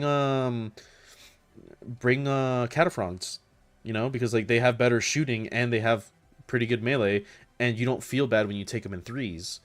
You know what I mean? Like that's the whole like bonk squad with what's the name of this fucking detachment? Halo's Creed, where you take one big of six with either sanctified or cognitive, and then you take one of three that is a little bit more mobile, that is a little bit easier to, you know, to part ways with, and that you are way more inclined to put in the front, because you have a little enhancement that's making your manipulus or your dominus really strong, and it's for like a fraction of a cost instead of a unit that you pay, I don't know, two in a datasmith for 200 something points, and it does have the performance of a fucking breacher, and it doesn't have the rule unless you're in Cybernetica. Yeah, when prepping for my tournament and testing list, I've always found that bots are just a big stick of points that don't do much besides be a big target. Breachers seem more dangerous and cheaper. Yeah, they just are. That's the problem, is that breachers are just really fucking good. And the thing is, like, breachers are really strong, right? Don't get me wrong, but they're like, I breachers are very expensive, and rightfully so. But the problem with that is that like the rest of the army is sunk down because of breachers, and likewise breachers are just so far out there that they're like a very big investment, right? So you have to be sure that you play them right. I like that. I like the fact that you have to be careful about a unit. You can't just be like fucking Death Shrouds Terminators. Like, well, Death Shrouds are a pretty good example actually, because like, they're very expensive, right? They're not invincible, but if you lose a squad of 6 Death Shrouds with the Lord of Contagion, you're gonna feel it, right? Like it's gonna hurt quite a bit. Breachers are the same way, but the thing is that when breachers die, you can still fall back on old tactics of just kind of swamping everything. You're just back to square one, basically, of just being like, oh, whatever, you know, I lost them. It was sure. It sucks to lose early, and it could cost you a game, but it's better than fucking having Castellan sitting there doing nothing. You know, at least like with breachers, you're being proactive. Um, Need more Legio Cybernetica so the Datasmith can go and plug stuff into other bots. That would be cool. Yeah, that's what I was saying in I think it was one of the quarter one analysis video, where I was like, it'd be cool if they introduced a different type of robot, and that the Datasmith could, like, depending on which robot he's equipped with or leading, he gives him different buffs. I think that'd be really sick. I hope the Kill Team Servitor Underseer isn't exclusive to the Servitors in the Kill Team, but can buff Cataphrons. I have a feeling, I don't think there's been a unit that's been, correct me if I'm wrong, I'm more than happy to be wrong, but I don't think there's been a unit that's existed as a Kill Team exclusive that was able to be separated, right? Like, Nemesis Claw is one big team. Even if there is like a Chaos Champion in there, it's still one big team. Same with like the Farstalker kin band of the crew. So I have the feeling that he's not going to be his own HQ. It would be really nice if he was, but I can't imagine that he would be much stronger than like anything that we already have, because, you know, he's just an overseer. He's not even a tech priest, so they're probably going to rule him accordingly. And then servitors, you can't really fix the problem that we have with servitors. We have enough chaff as it is. Um, so that one's a little tough. I don't know what they're gonna do with that, but I have the feeling that they. I mean, they might, because we also have a techno archaeologist in the box, and he is his own leader, which I have my own fucking issues with that. The only thing that I can think of is like Plague Marines, because they come with a Malignant Plaguecaster and then just a squad of Plague Marines. But that's also not a Kill Team exclusive box. It was a box before it was a Kill Team. So, I don't know. Although I'm most certain we won't see them, some of the Horus Heresy bot units getting rid of the cast, not getting the army rule would fix it. Would absolutely fix it. It would. But instead we had to give fucking Terminator sprues to an army that already got the Primaris upgrade. Meanwhile, Grey Knights is sitting with fucking 2005 Terminators. But they got an upgrade sprue for the fucking baby carrier that doesn't fix the problems with the baby carrier. Don't worry. Necron's Heretic Circle and KT is a Technomancer, which has a separate character that can lead other units in 40k. But the Technomancer existed before that, right? If I'm correct. Like, he's the same thing as the Playcaster, the Malignant Playcaster, where he was a unit already in the game. It's just that they added him to a part of a kill team. Whereas, like, same with the Techno, right? Like, the Techno already exists in the game. But the Overseer doesn't. So, they could go one of two ways with it. That's kind of my point. I'm pretty sure Technos existed before they existed in Kill Team. In 40k, at least. That's what I mean. Such as the whims of GW. Yeah. Alright. Let me get back into this. Inches of a Psycho in the command phase. Warplane Gargoyles at the end. After enemies end a charge move with a vehicle, roll 66 for each 5 the enemy takes a mortal wound. After enemy. Okay, so it's Tank Shock? Wait, but it's reverse Tank Shock. Okay. Lowish damage yield, but worth it if it also kills something that was just about to damage you in a big way. Yeah. The vehicle gain it's okay. is at least fairly lowish yield to really. Warp Siphon, 5 points. God, they have some really cheap enhancements. After rolling the bonus d6 to cast, you can reroll the additional d6 before checking the doubles and triple. Before checking for double. Okay. One vehicle must suffer 1 mortal wound as a price. Seems pretty reasonable with the way it casts big spells. Little chip damage isn't huge and it's very cheap. Can aim to damage a rhino. Wait, after rolling the bonus d6 to cast, so you have to overload basically. You can reroll the additional d6 before checking for doubles and triples. Okay. It's, yeah. I mean, 5 points to get a buff. Why not? Doesn't seem entirely bad. Perplexing Coat. Lone operative keyword of an infantry character when within 3 inches of a vehicle. Okay, it's just the Ancient Seeker buff, basically. Interesting.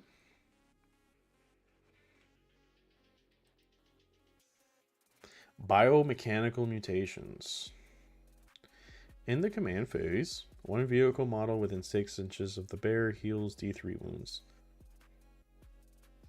Okay. I mean, that's just okay. Pretty reasonable game value if it triggers once or twice per game. So you just it just seems like the enhancements are just fucking an engine seer. Engine wizard, yeah. Warp Cursed Rune Master, 10 points. 6+ range to bears ritual units within 6 inches of it. That's pretty good. 10 points. I mean, you already want to be within 6. I dare somebody to complain about fucking, I don't want to be within 6 inches of all my units all the time. I mean, shut up. Go play AdMech. Can include half the points of your army as scintillating legion units. Okay. Core rule is internal packs. Internal? Okay. 1,000 Sun Psychic unit within 6 inches invisible to a scintillating legion gains a 4+ invuln save. Oh. Scintillating Legion Psychic units within 6 inches of 1,000 Suns unit gain Cabal of Sorcerers. Ooh. Just like Lord of Change and Kairos, horrors don't get Psyker. Okay. Thoughts. Rubric Marines and Zangors are the main ones that would care about the 4+ invuln. Yep, pretty good with Zangors or the Shaman. That is pretty fucking spicy. Lord of Change are okay to cast with, not exactly low investment models. No, not exactly. Access to demon units is pretty good. I wonder if they have psychic buffs, because I remember a lot of psychic weapons within. If I remember, Exalted Flamers have like exalted or psychic flamers. Change host of deceit. So now we got all the demons. Who's the best? Who's got the best allied detachment? I think I want to say I remember when I read Slanesh's, it was pretty gross.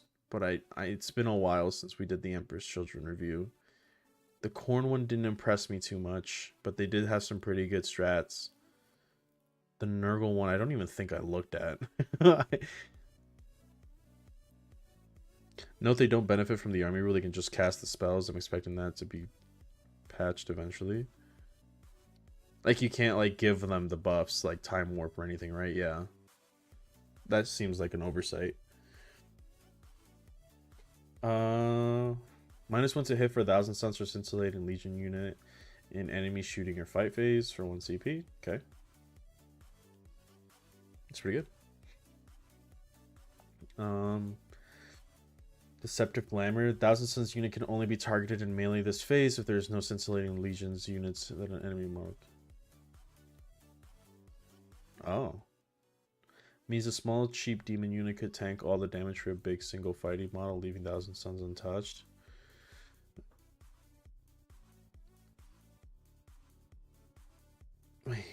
Oh, okay. I get it. Yeah. It's. Wait, do I get it? So you basically have to have like a fucking escort with another demon unit, and then if they get in combat with the 1,000 Suns unit but are eligible to fight the demons as well, they have to fight the demons. For that seems like a lot. If there are no scintillating legion units in an enemy model can attack, so they have to be within engagement range to that demon to begin with. And then it's 2 CP. I don't know about that. Ethereal Phantasm. When enemy ends a move within 9 inches of a scintillating legion unit, the unit can normal move d6 if not in engagement range already. When an enemy unit ends a move within 9 inches of... Oh, okay, so d6 reactive move. If within 6 inches of 1,000 suns, the unit can move 6 inches instead. Okay, flat 6. Not bad. I remember I was freaking out about Scintillating Legion being really good. A lot of people were, and I haven't seen that detachment very much. Just crazy. I guess that one stratagem I thought was going to be busted wasn't as crazy as I thought it was going to be. Fractal Disjunction. One non-monster Scintillating Legion unit can select as target. Selected if a target of a shooting attack and enemy shooting phase can't be shot this phase. Okay, so loan up. Not bad. Non-monster. I guess it protects your flamers. Chrono Sorceress Bleed. Jesus Christ, what a fucking name. After enemy has declared a charge on a 1,000 Sun Psyker or Scintillating Legion unit, they are -2 to charge. Okay, doesn't stack with the modifiers. Nice buff for a long charge. Yeah, 7 or 9. Yeah, it's like Siegecraft from Siege Host. Glimmer Shift Portal. 2 Scintillating Legion units or 1 Scintillating Legion monster returns to reserve at the end of enemy turn. Must be more than 3 inches away from units. Okay. Yeah, good on flamers. Just pick them up, pop them down, burn someone. Let's see. Nether Shriek Mindy. God, these names. 1,000 Suns or Lord of Change selects a unit within 12. At the start of the shooting phase to test Battle Shock. If they fail, they take 3 mortal wounds. Okay, it's alright. Diabolical Savant. +1 a psychic test on this infantry model when within 6 inches of a scintillating illusion unit and the bear channels the warp. That's pretty good. Oh, it's just +1 to the result, not like adding a dice. No, it's still not bad. Yeah, it's 20 points though. Yeah. Duplicitous Malediction. Thousand Suns are Lord of Change. Redeploy 3,000 Sun units and put them in strategic reserve if desired. I'm assuming during the deploy step. Yeah. Direct overlap with Armin here makes them very redundant. This attachment nice for infiltrator units. Does Armin do that? I guess. Tome of True Names. Infantry model can use this once per game at the start of any phase, and it has a 2+ invuln save for that phase. Wow. Not awful for a near guaranteed turn of surviving, but also not crazy helpful for a lone infantry sorcerer. Oh, it's a model? I just caught that. Yeah. I guess. Whatever. Okay.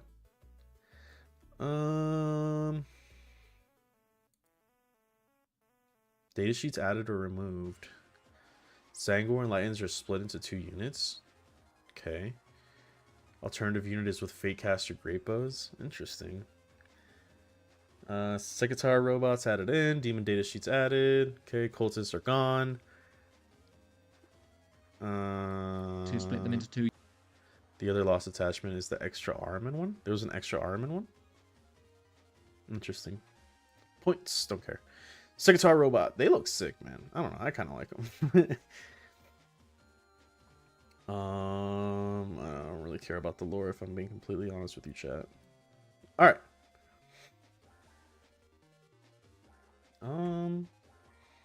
2 to 4 models per unit, 90 to 180. Wow, that's kind of pricey. Stat movement 8, T6, 4 wounds, save 3, 7, OC 1, 5+ invuln. Wow. Wow, it's better than a fucking Cataphren Breacher in terms of survivability. Okay. And they have stealth, and they have infiltrate? What's stealthy about them? What? Vehicle, walker, keyword. Oh! Chat. It's so over for them. They don't even know. They forgot. They shouldn't have done that. No, no, no, no. I want to show you guys something. All right. I want to make sure you guys caught that. Allow me to introduce to you the power of AdMech. Let me bring it back up.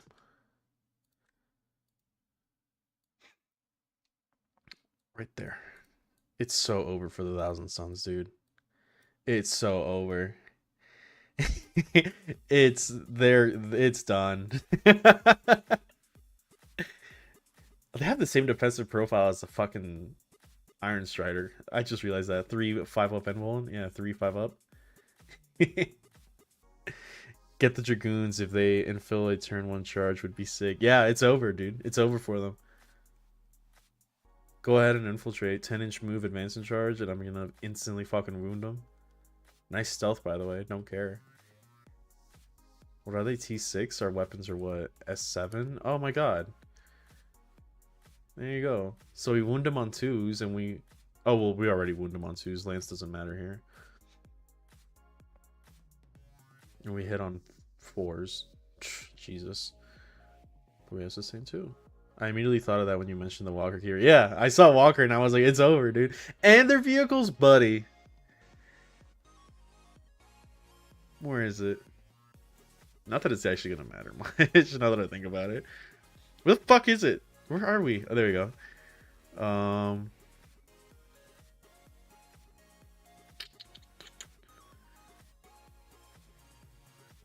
It's so over for them. I mean, we'd be winning them on 3s anyway, but they don't even know, bro. It's over. They're so cooked. They haven't even realized it. For barbecuing hordes and good in Overwatch. And Heavy Warp Flamer, D6. Fuck, Jesus, -8, -2 AP Flamer and ignores cover. So, like, effectively AP 3. Hellfire and Missile. Yeah, those things are strong. I remember those.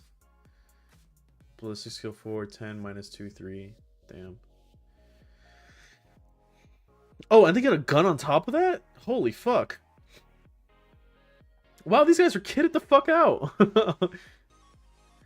Choice of Hyperflux Meltagunner and close combat weapon or claw with warp flame projector. Melta. Strength 10 minus 4 AP, damage D6 plus 2 potentially. Or a power claw, strength 10, AP 2, damage 2. Wow. That's strong. Wait a second. Wow, they're better than our hydraulic claw. That's crazy. Right? 3 attacks, hydraulic claw has 2. Same weapon skill. Their strength is 10, ours is 8. Their AP is 2, our AP is 2, their damage is 2, our damage is 3, but they also get 2 extra guns on top of that. Interesting. Their melee is just kind of better.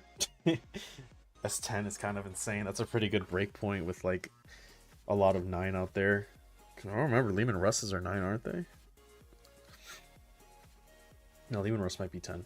Prophetic Sentinels. Once per round, you can target this unit with a Fire Overwatch or Heroic Intervention for 0 CP. That's so strong, man. With this heavy Warp Flamer, too? God damn. That's good. They're looking pretty good.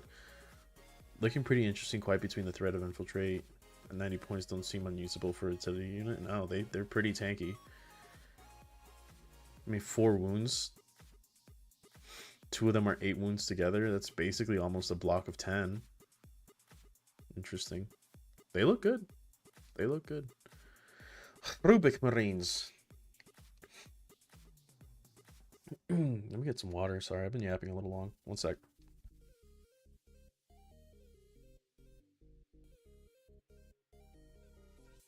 Go. 5 to 10 per unit.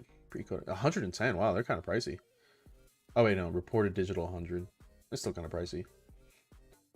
Codex changes. Movement buff to 6. Okay, I'm assuming they were 5 before. Aspiring Sorcerer gained a wound. Okay. Sorcerer Leadership 6. Now others are 7. Weapons, Bolt Gun, and Soul Reaper plus 1 AP. So they're the... God. Oh, so they're base minus 2. Christ. Every other fucking Maroon faction is like, yo, how come we have 401? What the fuck is this? They're like a 4 minus 2. Psyker attack plus 1 attack and 6-inch range, but lost the pistol keyword. Which one?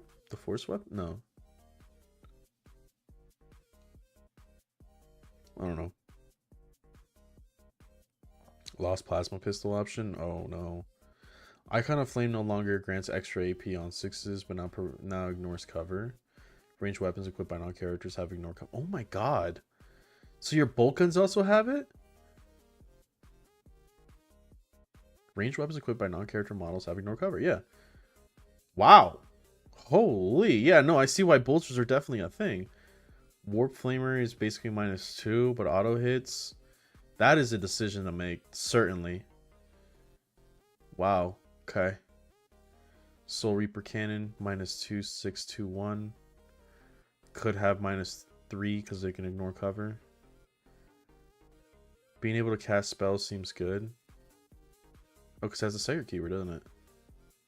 Yeah, Aspiring Sorcerer, yep.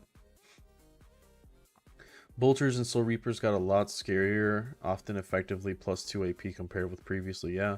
Warp Flamers lost their previous AP buff on 6s. That does kind of suck for them, especially because ignore cover doesn't really do much for them since they're Flamers.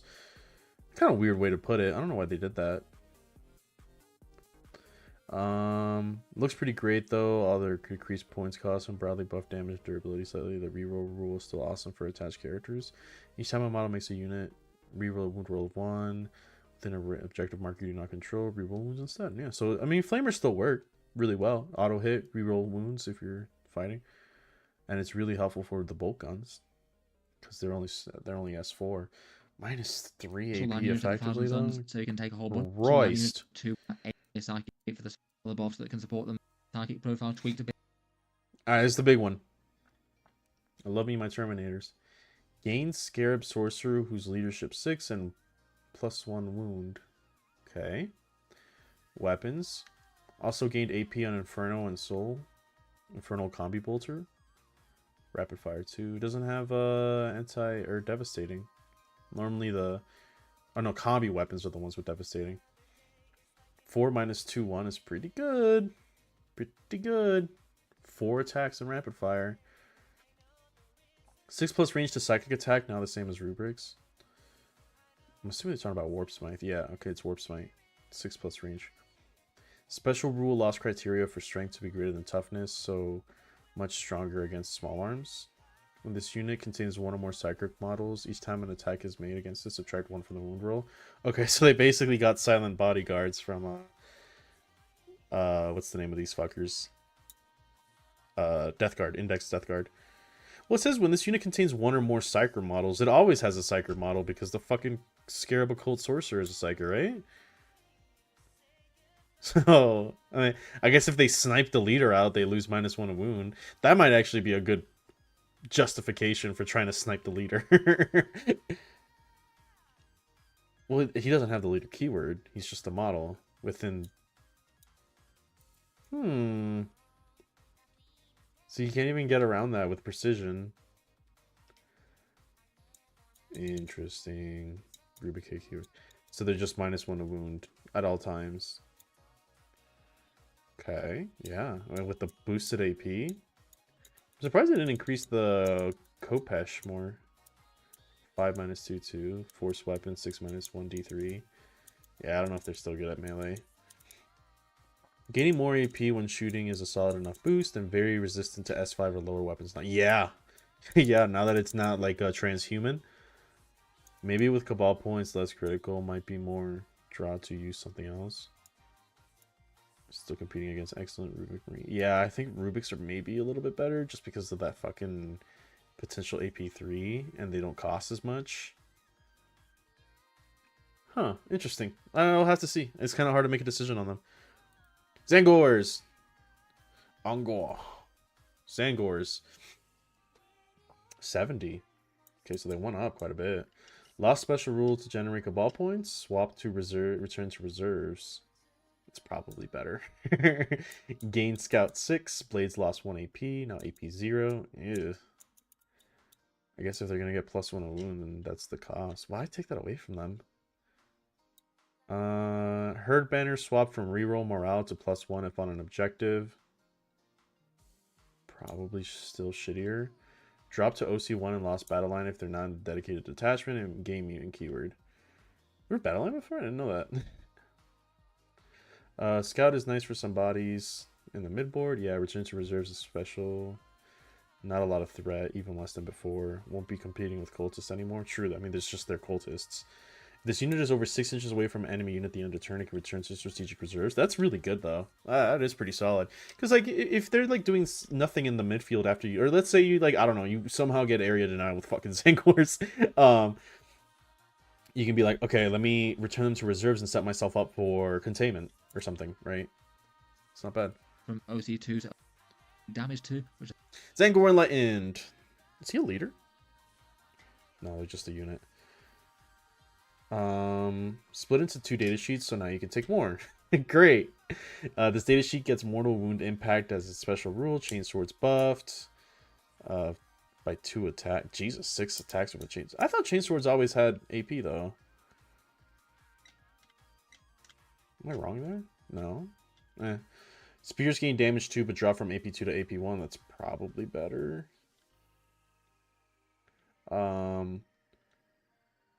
Invulnerable save boosted to 5+. I'm assuming it was 6. Game unit keyword. Okay. So when this model ends a charge move, select 1 enemy unit for each model that is within engagement range. Roll a 4. It takes a mortal wound. It's okay. Looks like the spears will be easily the way to go of taking these. Oh, is it not limited to the leader? Yeah, no, then absolutely I'll take the spear. Half the attacks, though? Yeah, but double the damage and AP? Yeah, it's probably worth. And they wound Terminators on 4s. Most Terminators. Looks like spears will easily be the way to go of taking these. I guess people will go for the bows more so than the spears, particularly with the special rule. Okay, well, let's check them out. Alright. Bows buffed, got AP2 from AP1, and now ignore cover. Wow. What? How does a bow ignore cover? Just goes through the wall. It phases through the wall, I guess. Lethal hits precision, ignores cover. 30 range. Jesus. That's pretty good. How, they come in threes? Oh, it's not that bad. It's only 6 shots. We're already well used as an outrider style unit, now tougher and more dangerous. Yeah, you still have the Zangor Lang keyword, so characters can still join them. That seems pretty good. So what is this? Once per turn, when an enemy unit ends a normal move, they can make a reactive move of D6. That's pretty solid. Especially because they don't even have to devote themselves that close. I mean, they're 30 range. Chaos Spawn. It does have OC, so you could do the thing that I was saying. It's not that great, but you could do the thing where like your leader dies and then you just get a fucking beefy Chaos Spawn on top of the point now. Regenerating monstrosities now heals 3 wounds, not D3. Fat. Okay, so what I was saying earlier is probably pretty good. Is what I would do. I mean, you just lose a fucking sorcery and you're just like, all right, well now he's a Chaos Spawn that regenerates wounds. Come take him out. You know what I mean? Oh, but he's only 4 wounds. I thought that, yeah, maybe if he was like 6 or something, it'd be better. Still, just 4 wounds that you have to knock off of a point with a 5+ feel no pain and a 4+ save. That's not bad. Game mutant keyword. Cheap skirmishers may be a bit sad that they don't have scout. Yeah, I don't know about using them any other way. Yeah, I don't know all about these that. angles for that. Often has done the Warp Vortex Beam one, which Ooh, beam profile boosted just a to single plus. enormous. Oops. Beam profile boosted to plus 12 range, but dropped to AP3. I'm assuming it was AP4. Torrent gained plus 6 range. Okay, so he can do more. I remember he did have the problem of just kind of sitting there and buffing the entire time and didn't really do much. Melee changed from S9 damage 4 to S10 damage 3. That's not a bad breakpoint. S9 is not the worst. I don't know if I'd want to lose damage over it. Especially because he's probably hitting things that have a big health pool. It depends on whether he's able to do good breakpoints. Let's see. Swap to double range rituals to +1 to cast aura. +1 is not great though. That's the thing. Like, so what? Doombolt was what, 12, 7, 12, right? So like 2d6 rolling a 6 is pretty good, but like rolling an 11, eh. Especially for a Mutalith Vortex, it's a lot of points. And like the thing that he's there for. So, I don't know. Game mutant keyword, lost demon keyword, not so different besides altered buff, which is still a big useful one for getting into big effects. Is it? I don't. I think the only thing it really increases is your chance of casting successfully. But as in terms of like casting the big Kahuna, I don't think so. I don't think it really does much. Like if you roll the 3 dice, yes, but that I would imagine that the thing that you want to buff your dice is the thing that would avoid you from having to do the 3 and take the potential D3 mortal wounds. I don't know. I think it's okay. I mean, it's still a Mutalith Vortex Beast. So, I mean, a lot of the rituals seem to have gotten range, so maybe it wasn't even necessary for him to keep the double range thing. Okay. Mutating orbs. Peer into my orb. Damn, 901. That's a weird ass profile. D6 attacks, though. They should make the Vortex Beast cast a random spell doesn't take up for a true gamble coins. You and gambling core. It would be cool though. Yeah, it'd just be like, hey, roll a D6, or I don't know, select 3 spells and roll a D6. On a 1 through 2, you randomly cast 1. On a 3 to 4, you randomly cast 2. Like the second spell, not like 2 free spells, but like I don't know, select 3 spells and assign them a value. On a 1 through 2, cast Doom Bolt for free. On a 3 to 4, cast Warp Time for free. That'd be cool. Codex changes, added OC2, sure. Gains mutant and mounted keyword, sure. Gains 3+ invuln, pretty good. Or 5+, sorry. Lost giving a 5+ Fiona Pain to his unit. Instead, he can sacrifice 1 for D3 attacks and strength for him personally. Of psychic weapons, which is the only weapons he has. So you could potentially get him to strength 8. Which is like, sure, I guess. Can lead Zangor and Enlighten. Sacrifice looks a bit niche, better than Seems better fighting than shooting. Yeah. Oh, excuse me. Hey, you can get your shooting up to 12. And I have like a las cannon. That's 0 AP. We'll stop Zangor scouting if he leads them. Ah, man, he kind of sucks. Not gonna lie.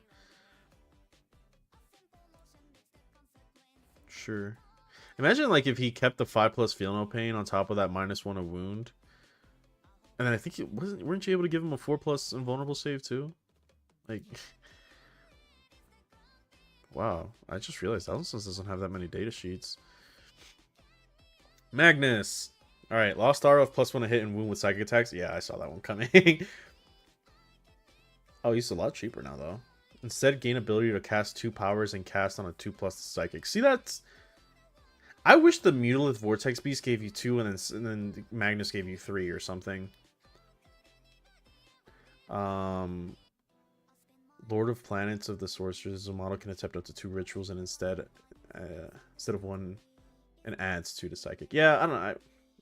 I think Vortex Beast could have done add 2 and then he could have gotten add 3. That's a big hit though. Lost +1 to hit and wound with psychic. I mean, he kind of needed to be honest, but it still sucks. Is that the strongest weapon? 8 minus 1 2. No, it was 8 minus 2 2 is the strongest weapon in the game. Holy shit! Wait, I just took a look at that. Wow. Anyway, we'll wait. +2 strength to yeah, it's AP2 for the strongest weapon in the game. It's just a fucking +2 strength to Gaze of Magnus. Okay.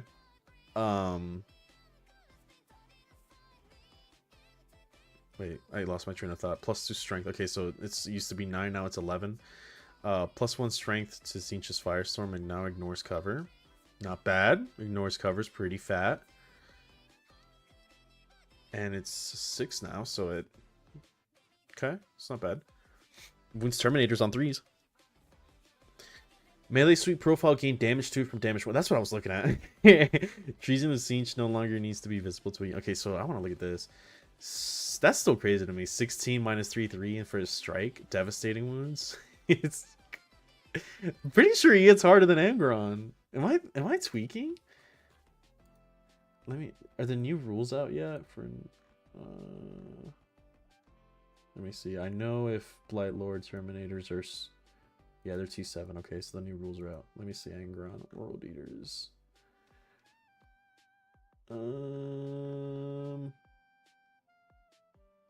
Why can't I find World Eaters?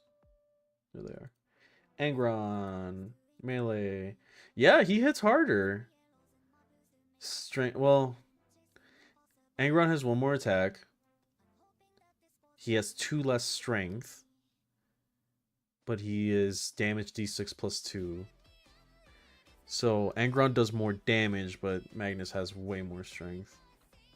Well, 2, but there's not much things you need to wound with 16. So World Eaters be seething. First they lose strength 5, then Angron is weaker than Magnus. Poor Angie. Well, Angron can deal more damage. It's just that he has 2 less strength, which is kind of weird because usually Corn is associated with higher strength. But yeah, I still don't. Strength 5 going to strength 4 on World Eaters is crazy, and then putting them in squads of 10s to 20s is just like, what? I don't know. My idea of like World Eaters has always been like it's one guy, but he has like the power of fucking 3 within him. So the fact that you run them in 10s or 20s and they're somehow weaker, it's just like, huh? Yeah, it's okay. So impossible form, subtract 1 from the damage characteristic. It still doesn't say that it caps. That's the thing that's crazy to me. Because the way I read impossible form, each time an attack is made against the Psyker, subtract 1 from that damage characteristic. It normally would say if it's less, to a minimum of X. And let me try to see if I can find an example. I'm pretty sure Deathwing Knights have the same fucking wording. Oh, they don't. It's just a rule in the game and I'm misunderstanding. Because I doubt that Deathwing Knights are just invulnerable to damage 1 weapons. I don't know. I'd have to find that out. There's Okay. a massive damage output with his psychic shooting. That's okay. There's still going to be a pretty frightening amount of I damage mean, for the the changes that he got were exactly what I was expecting. I think being able to cast, uh, it doesn't say that you can cast 2 Doom Bolts. Does that mean that you can cast 3 in a turn if you're running Coven or Psychic Conclave? You can just go pop, pop, pop. It's not bad. Okay. Araman.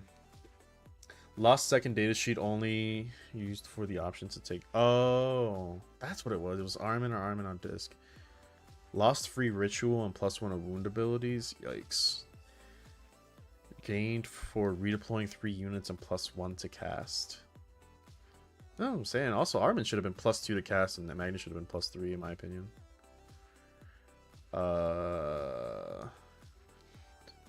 Nah, you still can't manifest the same power twice. What the fuck's the point then? What's like...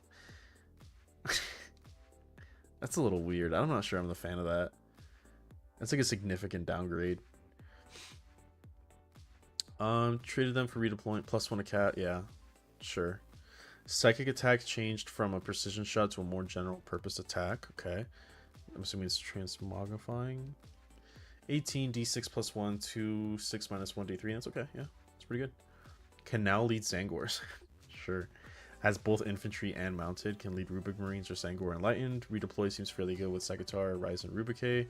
+1 a cast does make it better for boosted ritual effects. Can you stack that? Because if you can stack that, then maybe it's better. Like, if you had, like, 2 Mutalith Vortex Beasts, a Magnus, and an Ahriman, does that give you a total of 4+ to your casts? Because if it does, then I retract what I said. It looks like it might. I don't know why I didn't even consider that. Because then like your Doom Bolt goes down from 12 to 8 for the enhanced version.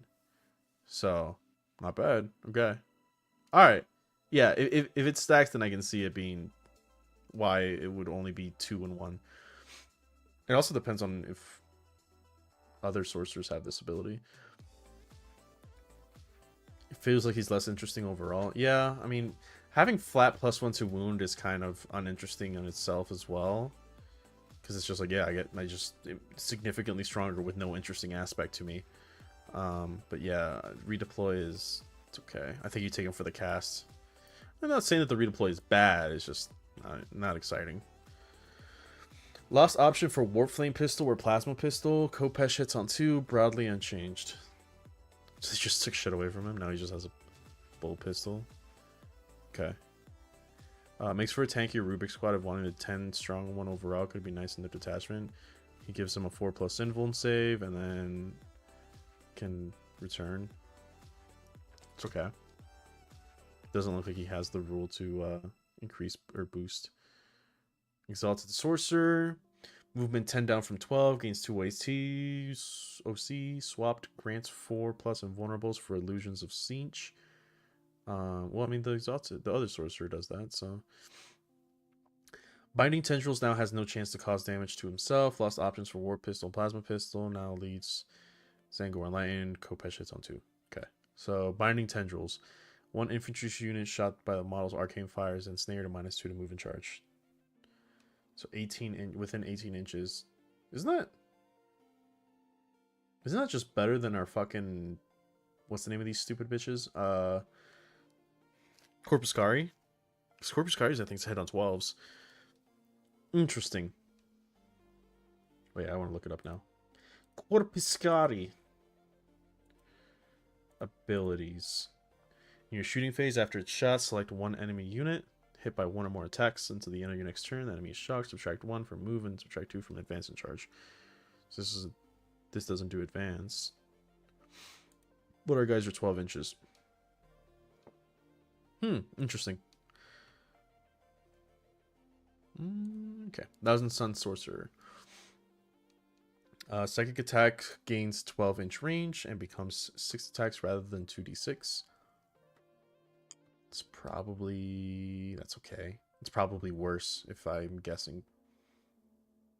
Like, yeah, you can't whiff, but 2d6 is like... the average of 2d6 is 6, so...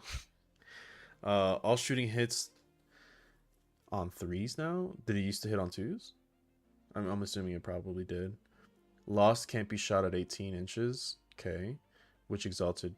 Okay. Gained once per game battle buff in either shooting or fight. Lost option for plasma and warp flame pistol. So they just lost options. So let's see. He can give a unit lethal hits, which is probably a lot better because now a lot of things are running bolters as opposed to flamers, which is insane. Yeah, lethal hit, up to 4.5 range attacks, not wounding great, but now you can give them lethal, which is great, and then they have -2 AP, up to -3 because they also have Ignore's cover. Fat. That is huge. I can see you taking these guys. Once per game, improve the strength and attack of psychic weapons this model has by 3 in your shooting and fight phase only. Or shooting or the fight phase. Oh, okay, my bad. Increase it by 3, the weapon's strength and attack. So what's probably the best option? Fires of the Abyss, because you can fish for sustain hits 3 better, I would imagine, is probably the best. And then your strength goes to 8. That's what I would do, personally. Their melee isn't the worst, but pistol psychic sustain hit 3 seems pretty good. Especially because you can give them +1 wound as well. Well, you don't really need it if you're going up to 8. But you could give it devastating wounds. 6 attacks. Now that you get 9 attacks with devastating wounds. Strength 8, AP -1, damage 1. Sustain hit 3s. Not bad. Okay. Infernal Master. Sorry, let me switch tabs here. Okay. Screamer Invocation was renamed Fires of the Abyss. Sure. Was it? It looks like it's just a Screamer from Fires of the Abyss. Alright, anyway. Basic non-hazard version now has D6 attacks, not 2D3. Yikes. Auto 6 can't be used on damage results anymore. I probably just don't know the old data sheet. So let me see. Witchfire D6 or 2D6 for focused. Oh wait, 2D6 is pretty strong. 6 -2 1. Hazardous Psychic Torrent. Okay, so you double your attacks if you go into Psychic, or if you go into Focused. At least the range is the same, so you don't have to worry about being like closer, like most focused weapons are. While this model is leading, they have sustained hits 1. Okay. Still pretty good with the bolters. Well, probably less. I would rather go lethal in my opinion. Let's see. Once per turn, you can change the results of 1 hit roll, 1 wound roll, or 1 saving throw of this model into a modified 6. Oh, that's what he means by auto 6 can't be used on the damage result. On the damage result? What do you really care for? Does he mean the attack? Because this model doesn't have a damage 6 ability, so... anyway. We can get +1 strength and +1 damage for strength 7 damage too. Oh wow, he went down quite a bit. He went down 20 points. Marine rerolls is quite a scary profile, and even more so if they're and he's dropped down. Terminator Sorcerer, yay! Marked by Fate has changed, now a better buff, but you have to use your psychic damage to hand it out, so you won't be able to buff his own units shooting anymore. Combi weapons, AP -2. Can't take the Kopesh. What's the point? The Terminator leader, he'll be tempting in big units and getting enhancements into them. Now a lot cheaper. Yeah, he went down 20 points as well. So while this model is leading a unit, weapons have lethal. Great. Mark 1 unit hit by a psychic weapon after this unit has shot for the rest of the phase, +1 hit to the model. Ah. So he doesn't buff his own unit with that. He only really gives them lethals. I mean, it's not bad. It doesn't say that it's limited to a psychic weapon. Like, he has to hit with the psychic weapons, but it's +1 to hit for everyone else, psychic or not. So, bolters, right? +1 to hit on your bolters. Interesting. Demon Prince. Let's see. Demon Princes have been getting pretty good lately, so let's see if theirs is good as well. +2 move to 9. Gain the Dark Blessing psychic attack and Infernal Cannon buff to -2, but lost 3 shots. Okay, so Infernal Cannon used to be 6 at -1, I take it. Ugh. Dark Blessing, 24 inches, 9 to 4, -1, 1. Not great. I mean 9 attacks. It's not the worst. Melee gained dev wounds. Okay. Sweep -2 attacks plus +1 AP. This sweep went from 14 to 12, but gained an AP and got dev wounds. I would say that's probably better because you hit on 2s. You're probably wounding on 3s if you're using a sweep. 3s to 2s depending if you're fighting a T3 army or T4 army. 1 damage ain't great, but you do get devastating, so you can try to push through. Interesting. Lost ability to grant precision to units. Probably don't care. Gains casting buff with psychic deaths nearby and lone operative nearby infantry. So gains lone operative within 3. Yeah, a lot of Demon Prince have been getting that. It helps with the fact that they are not exactly the toughest. Like, they're tough, but not like, you know, unkillable. Because they don't have like an invuln save or anything, I don't think. Oh, they do. 4. Never mind. I lied. Disregard. When a 1000 Sun Psyker model is slain within 9 inches, one model with this rule gains +1 a psychic test for the rest of the game, up to 2. That is nice. So you never lose the buff. They're kind of like a little battery. Well, they're not bad. I can see you skipping them. They're not like, in my opinion, the Death Guard Demon Prince is way more auto-include. I wish CSM had good fucking Demon Princes. Actually, I don't. I like my Lords. Okay, let's see. Wings. +2 movement at 13. That's a weird movement value. Gain Dark Blade. Okay, same shit, same shit. Lost return to reserves and mortal wound swoop attack. Gained reroll versus character units and close deep strike. Okay, so reroll wound, hit rolls and wound rolls of 1 versus character units. And all hit and wound versus character psyker units. Oh. There's that one oh well that's Scintillating Legion. I was gonna say there's that one fucking enhancement in Scintillating Legion and Chaos Demons that's like a sword that's pretty fucking strong. If this model slays a character, heal D3 wounds.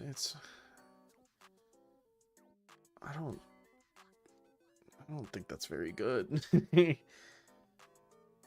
Character psyker units, so like he's, are you understanding that right? Yeah, so if it's a psyker, he gains full rerolls. It's okay. When set up via Deep Strike, it can perform an Aether Stride. If it does, it can be set up anywhere outside of 3 inches of an enemy, and Dark Blessings gain sustain 3, but it can't... Okay, so not within 3. Outside of 6. Dark Blessing gets sustain hits D3. That's not bad. That's not the worst. It's not the best, but it's not the worst. Hellbrute. +2 movement to 8. That's a pretty fast Hellbrute. Gained AP on bolters, gained AP on heavy flamers and twin autocannons. Lost Cabal points buffing rule, traded for battle shock rule. Probably not great. Traded twin linked melee for +2 if armed with 2 melee weapons. Oh. So just kind of like minor tweaks really. What's the bolters AP? Combi bolter 2. Okay. Gained AP on heavy flamer and twin autocannon. -2 AP damage 3. Twin linked. It's not the worst. 2 shots ain't great.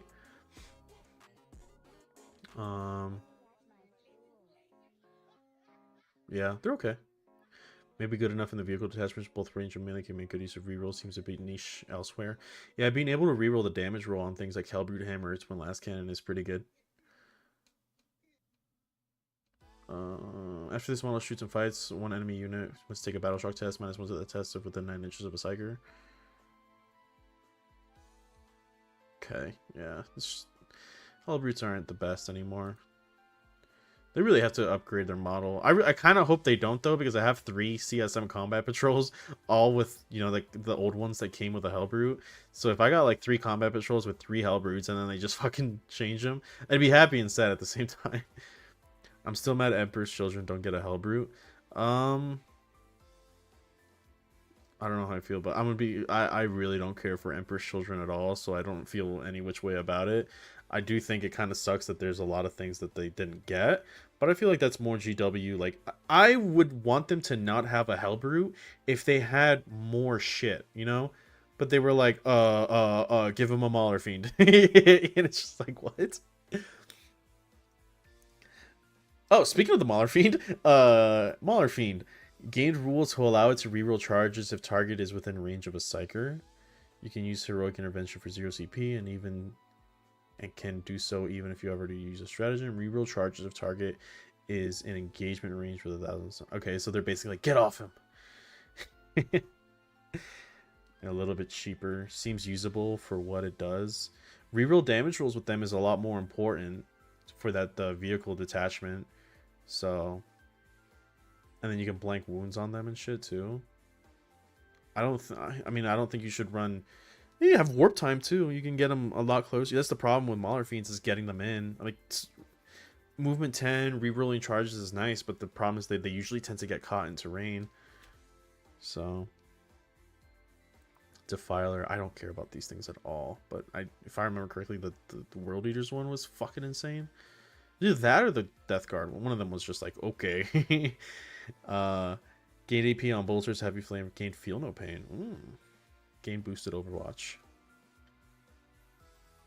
Overwatch on a 5 or 4 if a model's within 9 inch. I feel like Overwatching on 4 is where it starts getting a little crazy. That's not bad. Gained feel no pain 6. It's okay. Gained AP on bolters. Yeah. It looks massively more efficient between buffs and cheap point cost. Wow, it went down fucking. What is that, like 25? They're really trying to push the Defiler. I'm not buying one though. Fuck that thing. I used to like how it looked until I realized how. I got a closer look at it and I was like, oh, okay, no, I get why people hate it. Alright, so bolters gain AP. Jesus Christ, -2 is insane. It's just not something I expected from Thousand Suns. OC drops to 3, sure. Reroll damage rolls only works if hit by psychic attack this phase, but if target was hit, then you also reroll hit rolls, which is big. What? Reroll hits and damage rolls against monsters plus vehicles that were hit by a psychic attack or doombolt this phase. Oh, shit. This is the last can. Yeah, it's an Annihilator.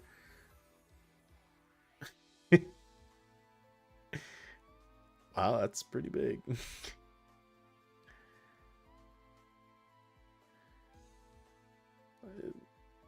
Yeah, hit roll, reroll matters a lot more when you have fucking one-shot last cannons. You can make most of them connect, sorry. And then you can reroll the damage on it too. It's wild. Seems pretty nice. And easy to trigger synergy. Looks like it'll be efficient anti-tank and attachment. Yeah, you can give them ignore covers too, if I remember, in the vehicle detachment, which is nice. You may make them effectively AP4, since people are usually hiding monsters behind some sort of terrain. Are you gonna watch the Horus Heresy preview even if you don't play it? I considered it. I have like zero interest in Horus Heresy besides the fact that they get more AdMech models than we do.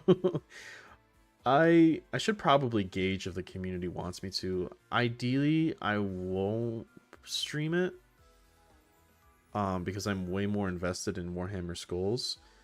But I guess if people's, I mean, feel free to type in the chat if you want me to look at it. I could. I don't think I'll have any meaningful input. You know what I mean? And like, I think that you already pushed all the Mechanicus stuff. That we're probably just gonna get more Marine bodies. So I don't know. I'm not opposed to it. I just don't really think people care to see it. So no Defiler, no Noise Dreadnought, no Slaneshi Cultist. The entire release felt like they did the minimum required for a Primarch release. Yeah. No, I mean, you're absolutely right.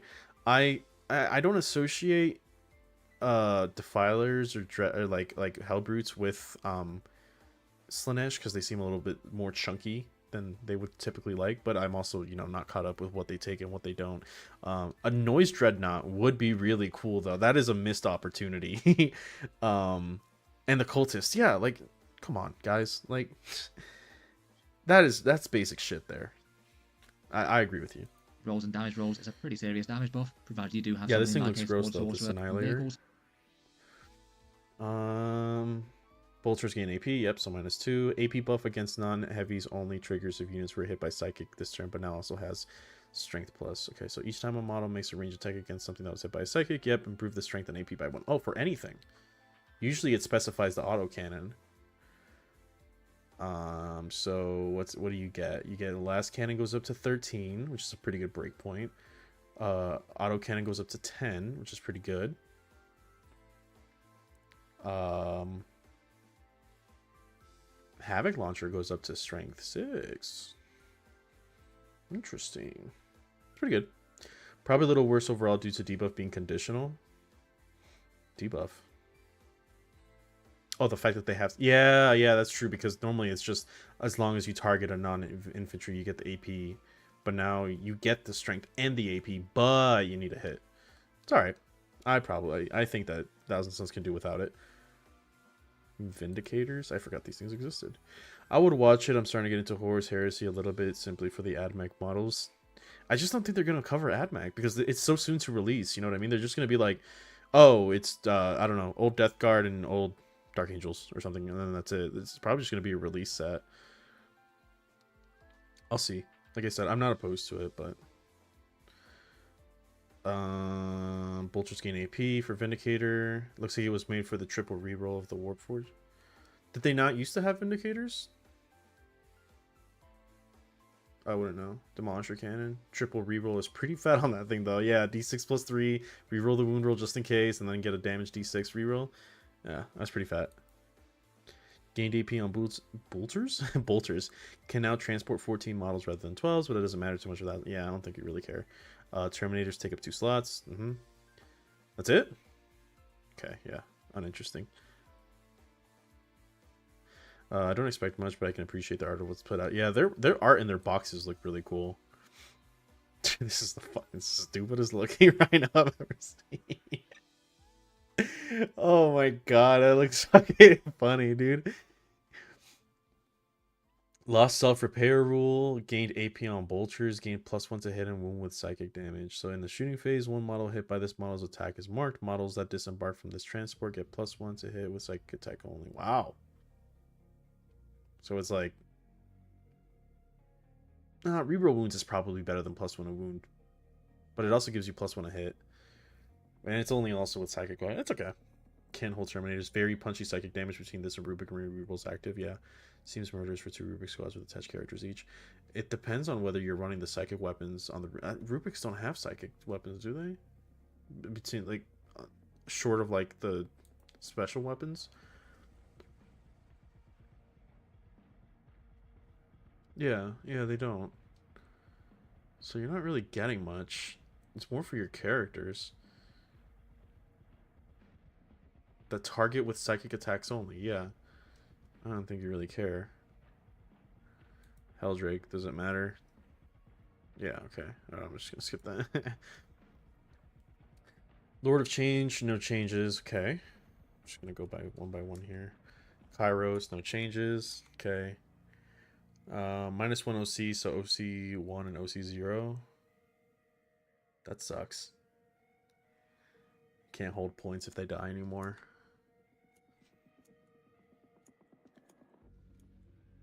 OC0, yep. Leadership is one worse. Okay. Kind of weird, but sure. Leadership is one worse. Okay. Just making demons terrible, dude, I swear. That's it. Dreadnought should have anti-fly. Why? Usually it's the weapons that have anti-fly. Like a missile launcher or something.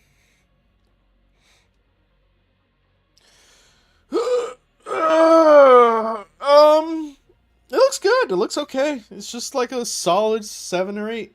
I think the biggest thing is the ritual change. And it looks pretty... It looks fun. I don't know about good. Just looks okay. It can't be abused. I think it's a lot easier to build around. You could probably open up a lot more list variety, but it doesn't seem like things got that exciting to really care.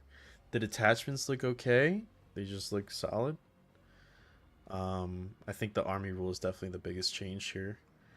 And that does help like change different units and what you want to take and stuff, but nothing too big. It just seems like Thousand Sons. I remember they were one of the best armies. They kind of got like outclassed by other things as things to continue to come out, and they have kind of been in like lower tiers now. I think this will I don't know. I can't really speak from a place of like knowledge here, but like Thousand Sons didn't get that much worse over time. It's just that things got better. Um, so I don't know, like I don't know that they really needed a giant buff. I think people just started kind of falling off the army, and that's why the play rate and the win rate started going down. Um, because there was just other things that were better, right? It wasn't really the fault of the book. And now that like everything is kind of more spread out, I think it'll probably perform. One, it'll be more exciting. Two, there'll be more like list variety, which could probably show, things that are better to run now, as opposed to just being like sorcerer spam. And then if that doesn't work, you lose. Like now you have more options to try to do something. Um, AP4 ignore bolter cover. Yeah, yeah, those bolters do look gross. Um, the rubrics look good. They look really good. But they're I remember people kind of like saying that like at least first impressions, Plague Marines look better. But now that people have been playing Death Guard, they're just like, yeah, Plague Marines are like really good, but they're not like crazy. Um, I wonder if Thousand Suns is gonna be like just rubric spam. But I don't think you would run the Rubricade detachment. It doesn't look that good. I think you would just use like a solid base of infantry while your sorcerers handle everything else, which is kind of the way the army is meant to be played. So if the psychic tests stack, which they do, at least you're still incentivized to take something like Magnus. Although you can't really spam spells, you can get them through boosted a lot better. And you don't have to like take fucking 6 sorcerers anymore. So I just don't know what you would run. I think it kind of just looks like, yeah, you don't like invest a bunch of points into sorcerers, but now you just run a bunch of fucking rubrics. Because like the Terminators didn't look like they got much better. So like Zangors are okay. The vehicles are all right. Maybe like the Predator Annihilator, but like you don't need to like build an entire list of anti-tank. Plague Marines should still be 5 inch. Change my mind. For what, movement? Aren't they 5? I thought they were 5. They used to be 4. No, no, they're 6 now, aren't they? Because Terminators used to be 4 inch move, and now they're 5. So I would imagine that Plague Marines were 5, and now they're 6. I could be wrong. I could be forgetting it. I have it right here. Let me check. Pretty sure Plague Marines are 6 now. Plague Marines. Plague Marines. They are movement 5. Huh. They're 6 now? Are they? I'm looking at 39K. It's updated with the new Codex stuff, and it says 5. So, I don't know. Interesting. It says 5 for me. It could be wrong. Um, but yeah, I guess that does it for the Codex review. What time is it? 11:43. Shit. I have to do quick maths and see how much sleep I get. I'm not even tired. I took a pretty fat nap before I got on stream. So, let me see. Let me set my alarm. If I go to sleep now, I get 8 hours and 42 minutes of sleep. All right, so I'll stay on for like 30 more minutes.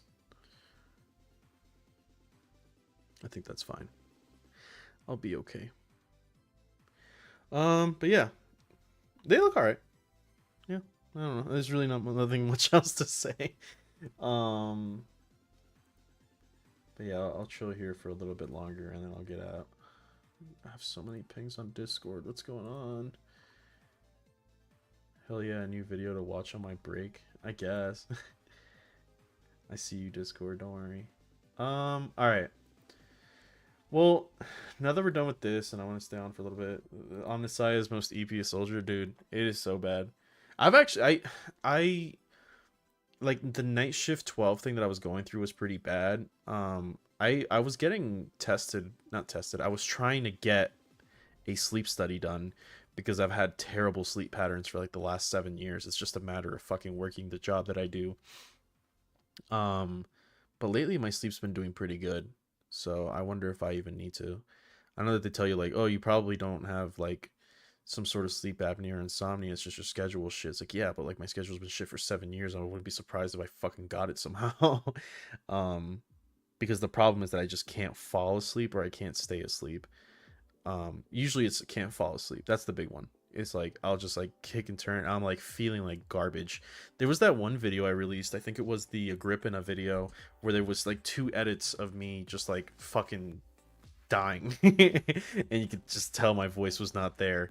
Um, and yeah, it was just like I couldn't go to sleep, and I was like, I should just work on the videos, man. Like at this point, like I've been tossing and turning for 4 fucking hours for 3 days straight. You know, it's I've always had problems sleeping, so I just can't fall asleep. And trust me, there's nothing I would prefer than to fall asleep.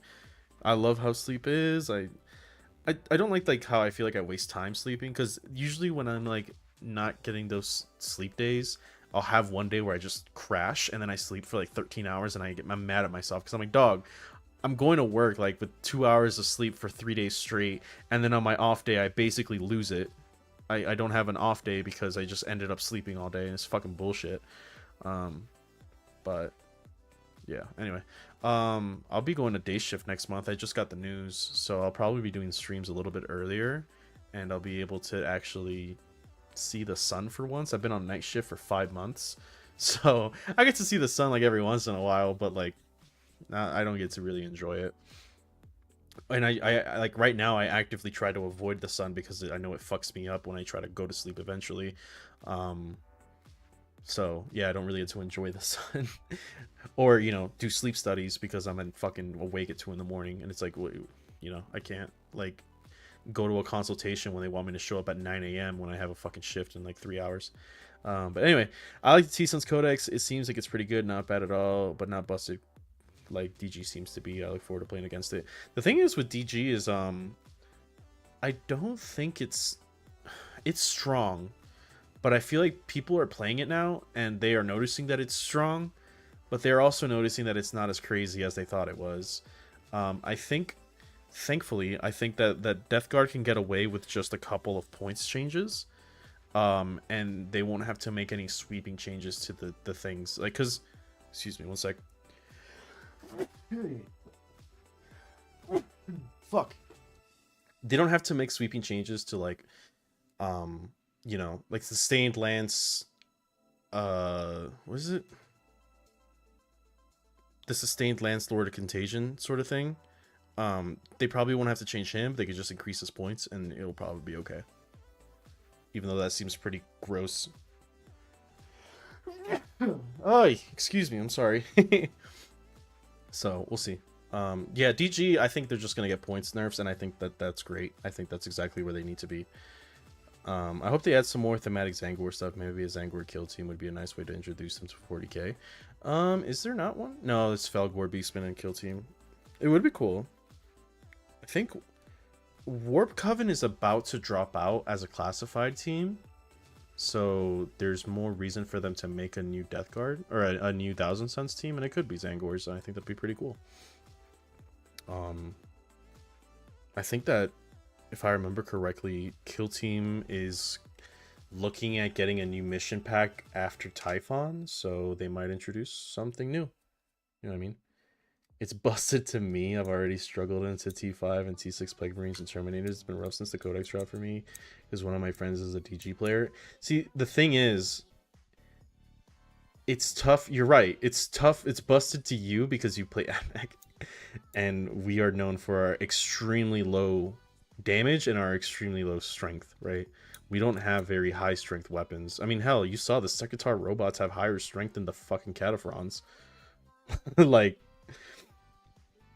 it's definitely an army thing. I mean, I'm sure like Gene Stealers probably don't have a great time into them either, because they tend to have very low strength weapons. They just have the mass to be able to probably get it through, right? And then they have Shadow Chargers. And then Aberrants. But, it is what it is. Yeah, it's our army. That's why when I saw like T7 Terminators and stuff, I was like, oh, we're getting into like Custodes territory. And like as I mentioned before, Custodes is like one of the hardest matchups for AdMech. It has been for a while. So I don't know about now. but I do remember like back when Custodes came out, when Orcs came out, when Sisters came out, when we came out, Custodes were always one of our hardest matchups. So when I saw that they were kind of approaching that territory, I was like, eesh, here we go. The only reason I'm happy that they're getting price hikes is because, again, I'm making a Death Guard army, so it makes it a lot easier for me to get to 2,000 points, and I don't mind having a kind of elitish army. So I am 100% happy with that, in my opinion. I just have to get my fucking printer back up, man. Matter of fact, let me check. I ordered a fucking new lens because it broke, and they shipped one, and then when I got it, it was cracked. So I'm like, cool, can you send another? And it's been like 2 weeks, and I'm still waiting for that. Where's it at right now? Gardena? Where the fuck is Gardena? What the hell is Gardena? It was in LA. Gardena. Oh, it's in LA still. Gardena, California. I've never heard of this. What the fuck? Dude, it's taking so long to get to me. Tokyo Central Gardena. I know you guys are probably thinking I'm fucking yelling and oh, they have a Japanese fucking grocery store in Cali. That makes sense. I miss Japan grocery stores. Those things were fucking goated. Anyway. Yeah, so I'll hang tight for a little bit longer just to chat. But there's this game I saw on Steam the other day. I think it just came out, but it looks like Metal Slug, if you guys have ever played that. It's called Nitro Express. I literally bought it just before stream because I wanted to play it. But this is what it looks like. It has like that pixel art style, I guess is the word. But like you can see it kind of looks like Metal Slug. It looks super charming in terms of art style. Do you think you'll ever do list breakdowns and reviews? I wouldn't mind your insights on some stuff before I head to my tournament in June. Here's what I'll say. I do play a lot of like at Warhammer. I play a lot of TTS. I don't do a lot of tournament play. I intend to start, as why I'm still building up my army and stuff, but I don't know if I have like meta insight. I just don't have like tournament insight. So I mean, I'm more than happy to like talk about lists, but I just don't think that I'd be the guy you'd want to listen to. So I am looking at signing up to some local events here though once I get my army going. It's just been hard to get my army to 2,000 points over the last couple of years because I've been moving so much. So but I wouldn't mind it. I thought about like, especially with like Alex with his Cybernetica list, like looking into lists like that and being just like, okay, let's break down why this is good, right? With people like Alex, it's a lot harder to understand because that guy's a fucking psychopath. But yeah, answer, I wouldn't be opposed to it. No, I just don't know if you'd want my insight to help you on a tournament. So, oh Jesus, that's fucking loud.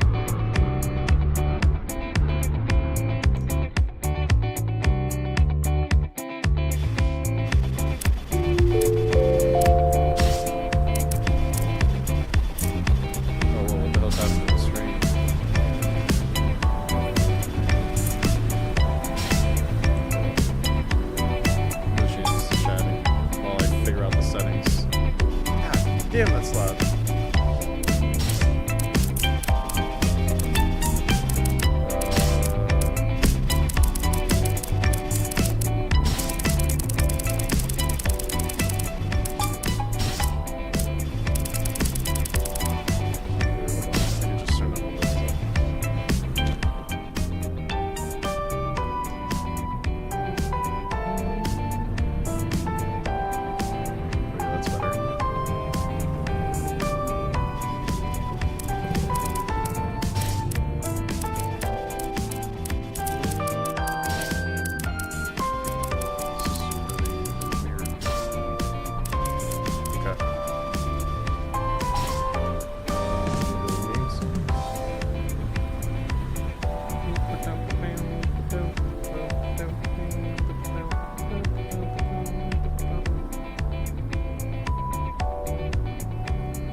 OBS, why are you like this, bro?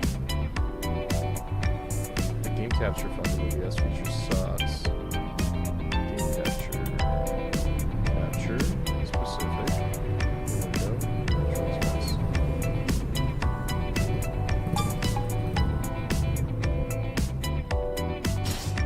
Really? TTS, I'm going. Not TTS.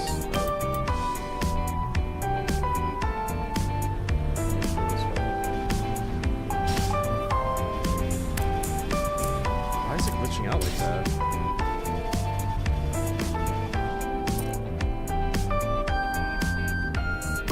Is there no way I can make this like borderless?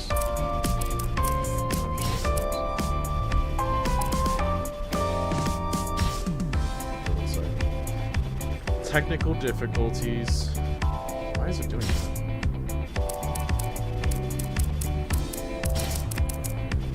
Okay, so I can't force a different size.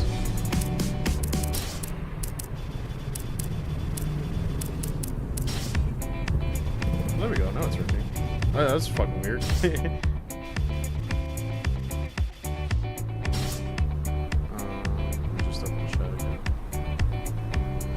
Okay.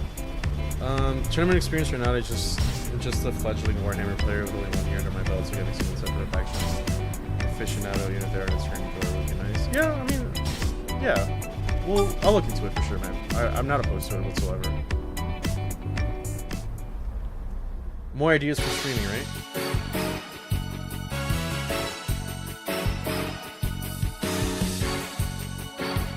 Tamaki Yamada.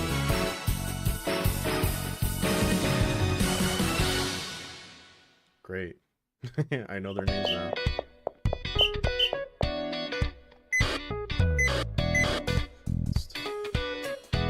Wait, I just realized. Why is OBS not wanting to capture this?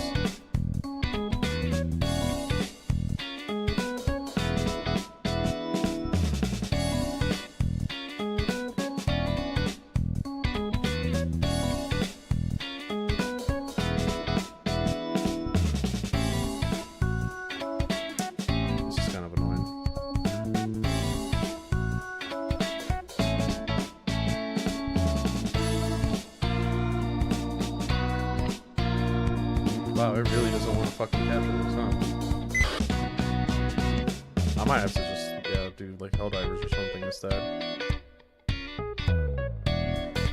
Man, this sucks. This game looks actually really charming, too.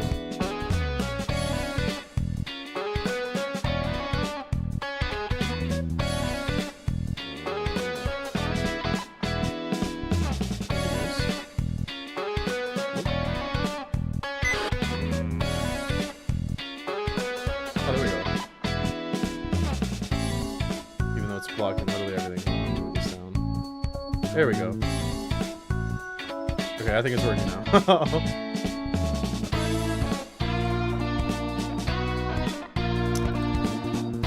There we go.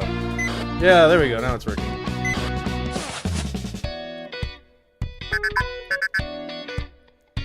Alright. Radio transmitter. Well, then just follow that hits me. Sure. 6-shooter. Why are you calling so much? If you climb down from a place, a hint will pop up to tell you. If jumping or dropping from platforms feels awkward, try changing the controls in the menu. Oh, LT briefly to climb down.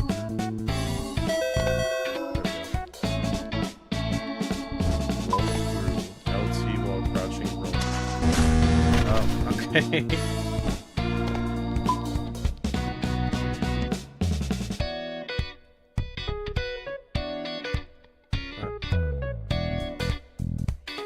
Huh? Why aren't you working? Can't you just control the D-pad?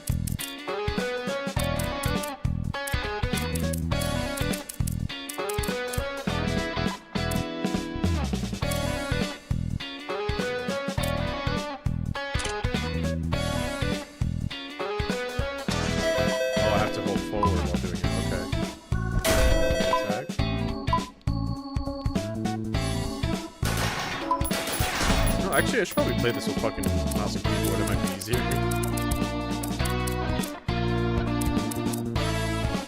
Okay. Alright, never mind. Maybe it's not. We'll go back to quid stick. Tilt the right stick to point the muzzle in that direction. Move the pointer with the right stick. Alright.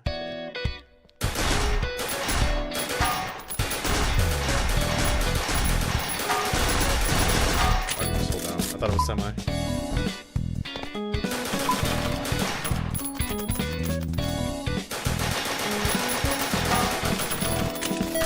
I like how the head movement changes too as you aim. Swap equipment. Ooh, that's cool. Set gun coordinate orientation. Oh, that's sweet. Yeah, that's what I want.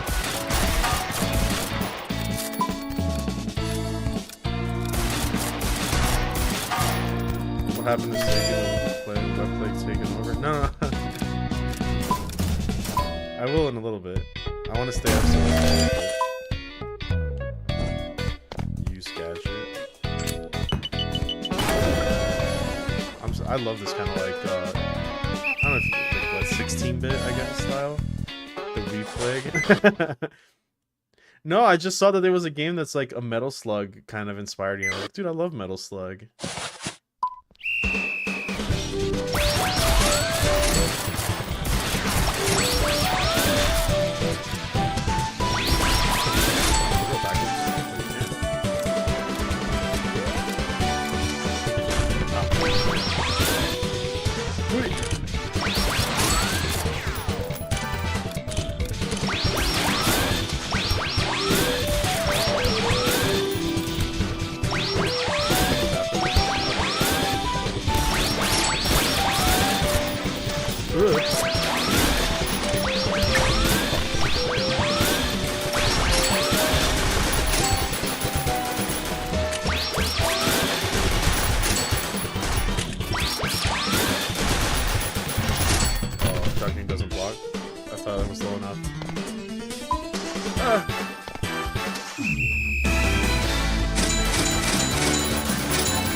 Those are a little stiff. I would like them to be kind of like,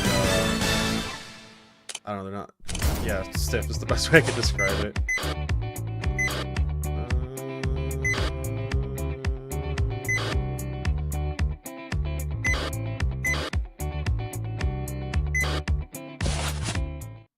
Sure. Come on, put me a mission on you, bro. The runaway incident.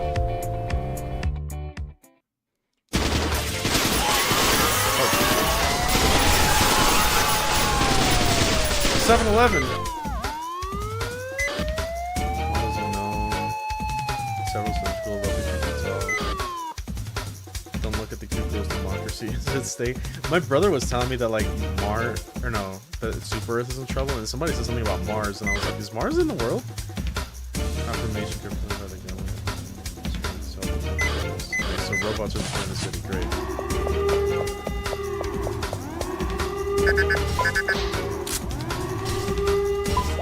This is armory.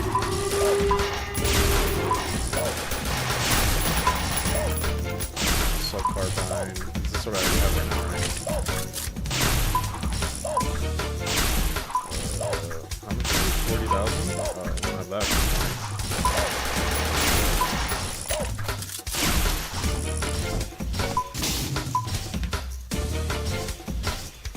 I don't really like this. I don't like the dropping too much.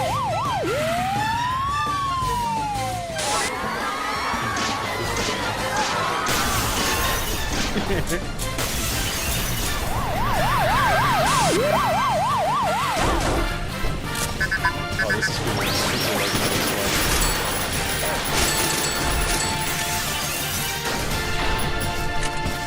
This is like robot dogs. Oh shit. Oh.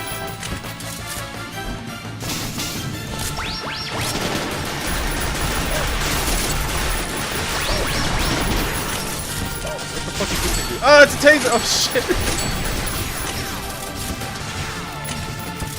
I Okay, I kind of fuck with this game.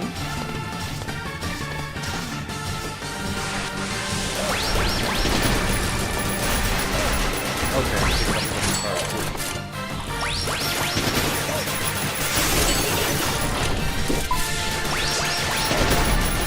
Oh, fuck. Yeah, dude, it has like the chaoticness of Metal Slug. It's kind of like hard to see the bullets and everything.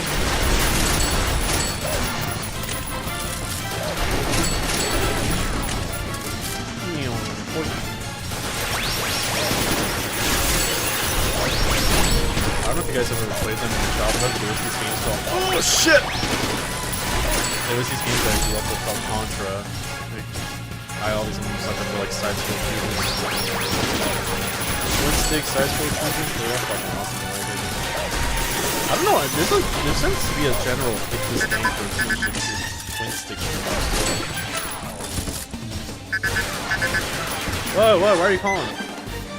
This guy is a Type 97 infantry fighting vehicle. It's got composite armor, a light alloy, ceramic, and its standard weapons are the F2 Browning and the anti-UAV. Jesus Christ.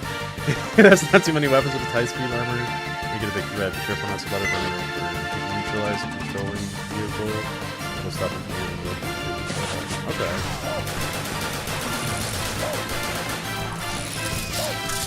Oh shit. Oh shit. Oh shit!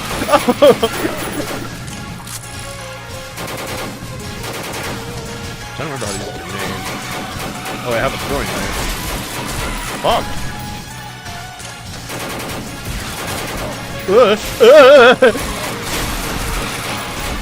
God damn.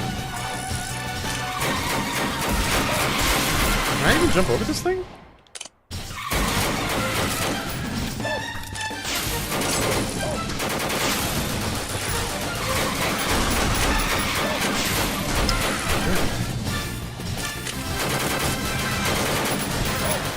Far right as I can go, so... Fuck, man. Oh! God damn it. I'm getting... Is there no way to avoid the damage?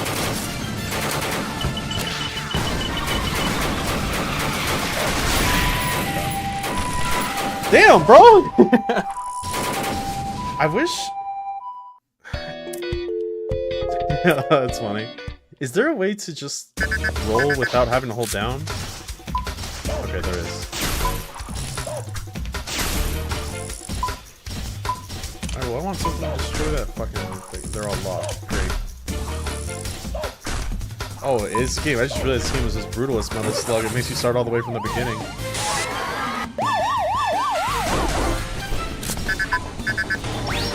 Let me change the... I'm not fucking myself by changing this, but... Nitro Express.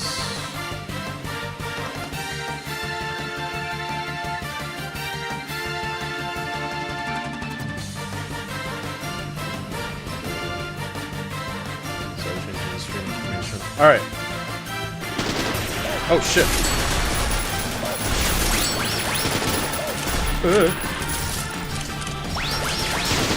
Hold up.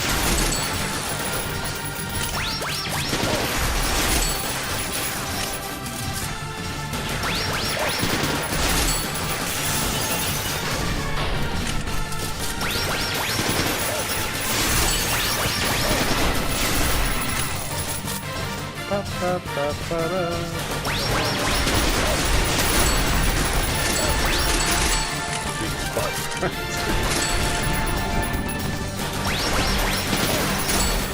I just realized I don't Uber Eats.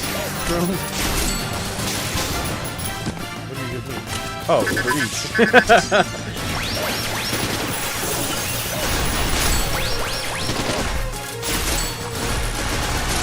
It's crazy. I recognize a lot of the stores in the background too.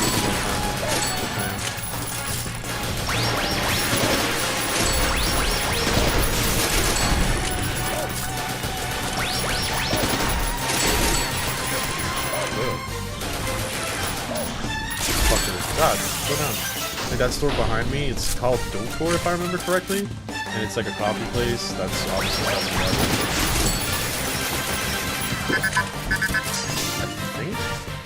That's supposed to be Sukiya?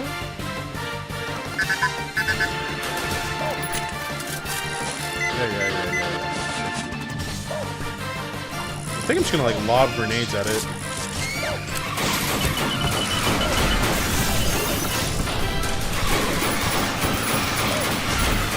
You can't go past it. Oh, you can! Alright, I'm just bad.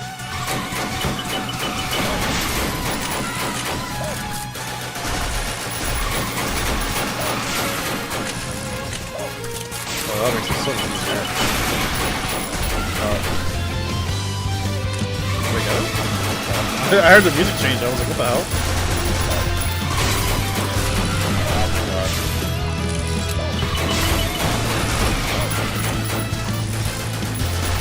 Oh my god.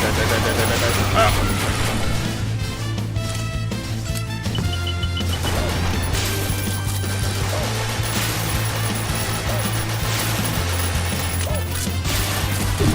There we go. Got him!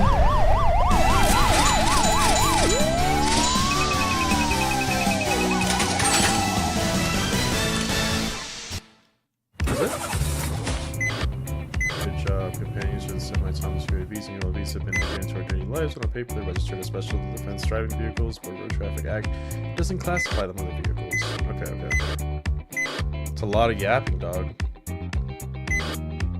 The atypical vehicle disposal squad.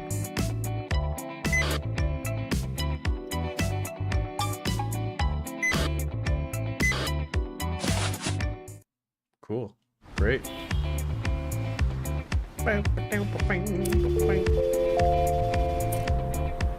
Balkan Waters. This last year, a large number of military-use companions have gone missing from the Tamatomo vehicle. They're heavy industries, so damn, they put a lot of fucking story into this. Yeah, yeah, deep lore, right? Tokyo Bay Ferry Line, Arakawa, has been attacked by a group of weaponized companions during its trial runs near Yurigi Sazeni. Suspecting the ship appears to be caught in the crossfire. Sazen Tech, technology on the Sazen group, unfortunately, is happening.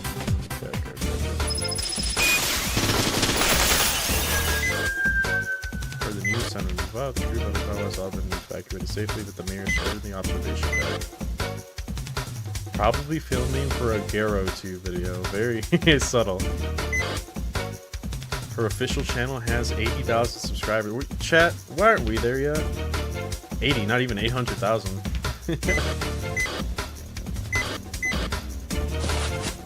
Sure. Okay, I have enough to buy an assault rifle. Should I save up? What else should I buy? Submachine gun, bullpup. Light machine gun, grenade launcher, double barrel shotgun, compact shotgun. Oh, well, double barrel sounds sick. Auto. Damn, these things are expensive as fuck though, Jesus.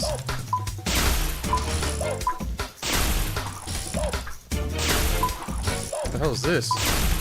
Auto turret, flamethrower, anti-tank missile.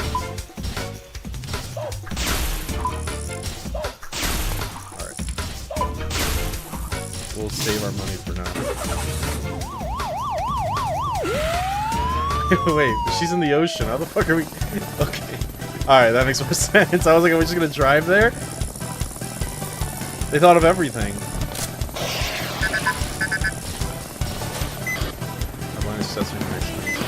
All passengers have evacuated. Alright.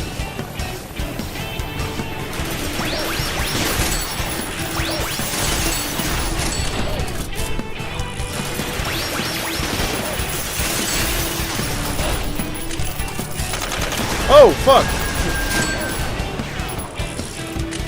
Holy shit, playing Helldivers right now. They're trying to Oh, fuck! Oh, Jesus.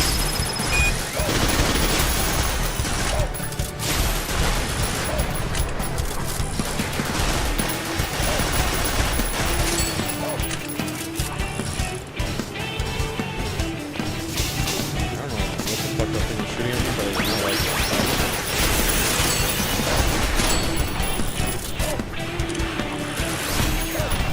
hell? Oh shit, there's one behind me. Oh fuck.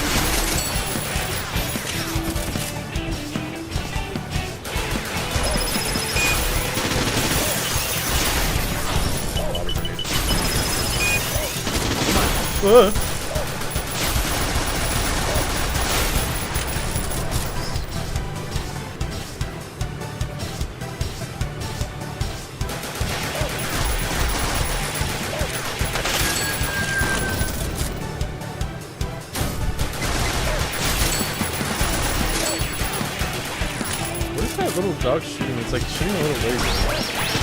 Or a little pup.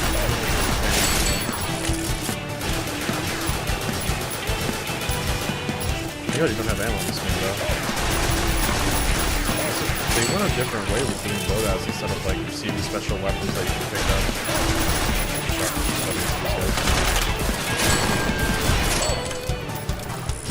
Close quarters. Fuck.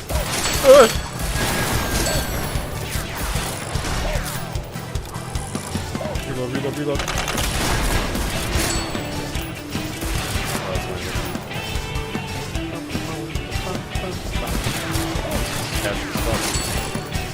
Oh, if I jump up, it's a one shot. Alright.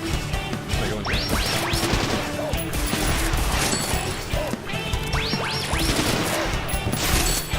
Damn, I can jump high as fuck. Oh, fuck.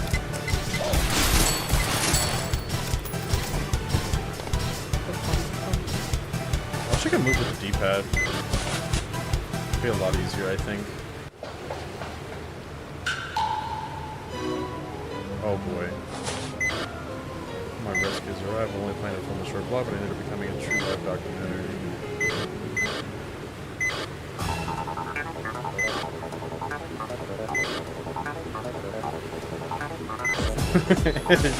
It's for content. She's it's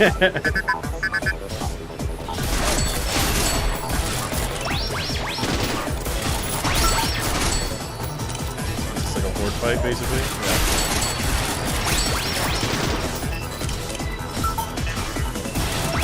Oh yeah, my little companion like shocks me. That's cool as fuck. Oh shit! Alright, it's getting heavy. Ow.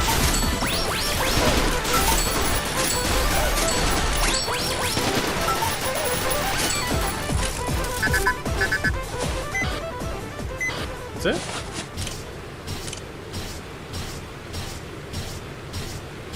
Assuming there's gonna be a boss fight here? Yeah. Ah, it's like a giant killer crab. What the fuck? Get away from me.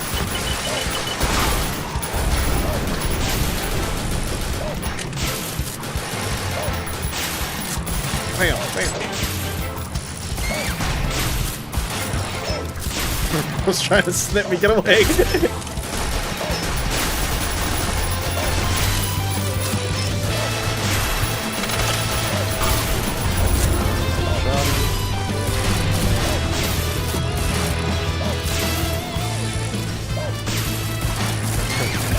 Stuck on reload. There we go. That one was way easier than the other one. That thing fucked me up.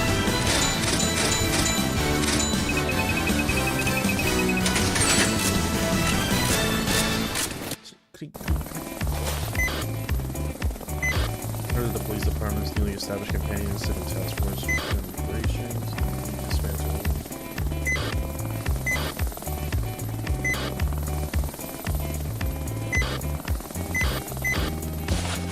The art style is super cool. I really like it. This is really cool. Pretty cool. I'm wondering how many missions there are because it seems to be pretty short. Oh, is this a story? What's the mission?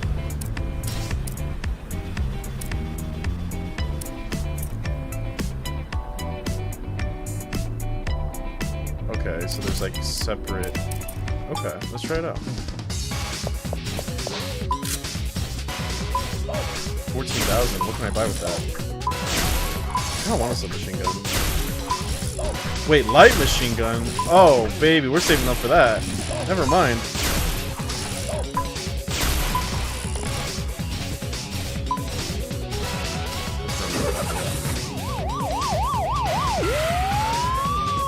The sound of the siren reminds me of something though. Oh shit! So I guess this is more like the arcade mode.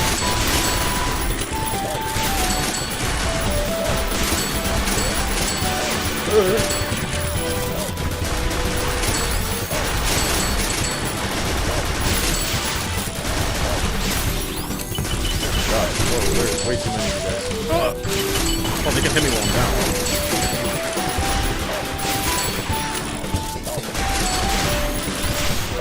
Shoddy, I think.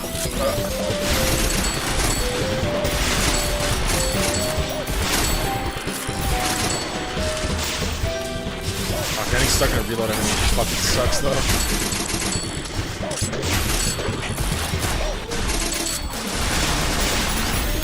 Oh, so switching out your gun also switches out your secondary.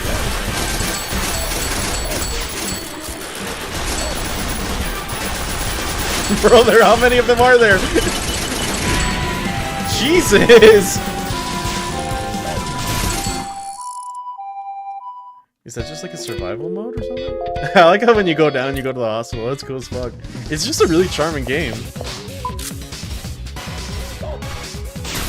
I think I might actually invest in it. No, we'll keep doing that.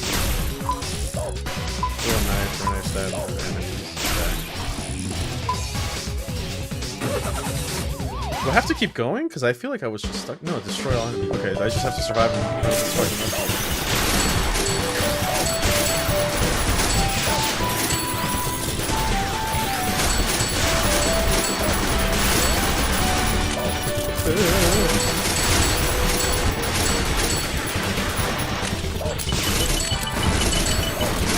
What is it? The grenade sticks it up?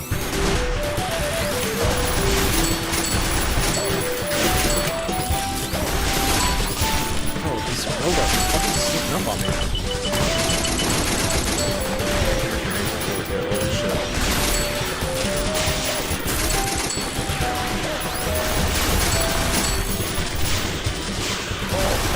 But it hit me while I'm down. I actually don't know if my own grenades are I should probably check that out.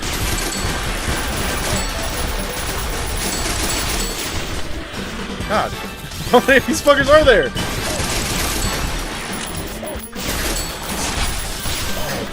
What's fucking behind me like that?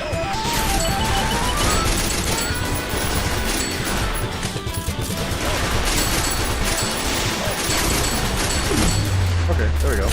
Got him. Just have like another medical expenses. Oh shit. Yeah, I guess it's just like. Oh, that's kind of whack. I guess I shouldn't expect Truma as like a super indie game. Okay, we got the light machine gun though, based.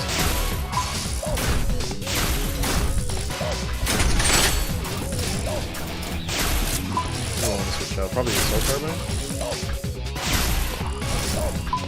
Go pick it up.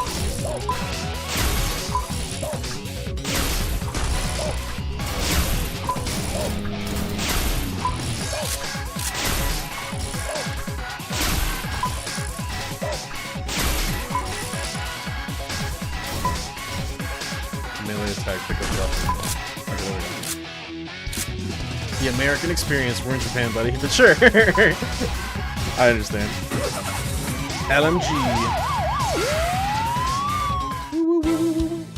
Destroy the oversized target. Gonna need an LMG for this one.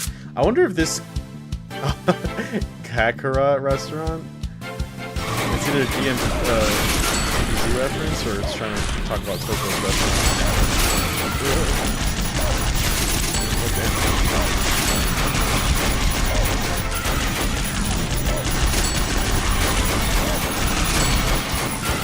I like one girl in the back just totally unbothered by this.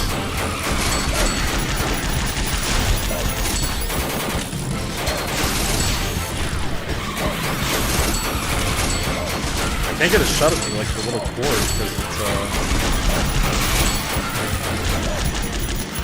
I just dropped it.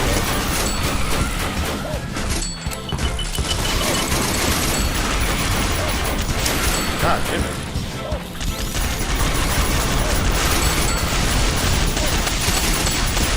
plenty of these little eggs, so it's really hard to shoot before.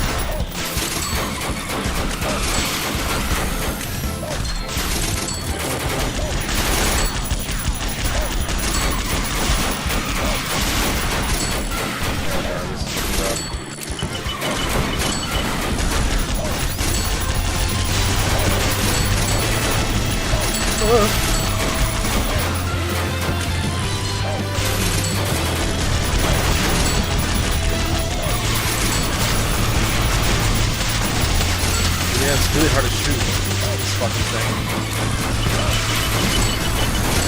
Oh god. Oh no, it's getting rough.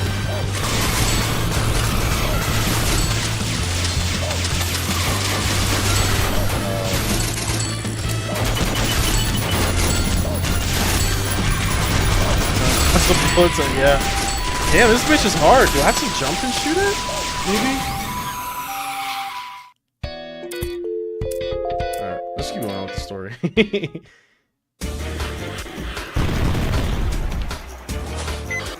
Stranded American landed aircraft is the one that's been missing since November. American aircraft? The Cretaceous Sphinx? Interesting.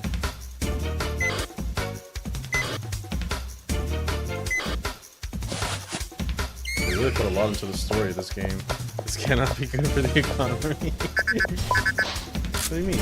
It's gun sales. We all know that's really helpful. I wonder if I can use like a mine to destroy that fucking truck. Plant an anti-mine that it activates when it's in contact. What the hell is that thing? Laser irradiator. EMP drone, anti-tank missile, flamethrower. It's a very expensive first aid kit.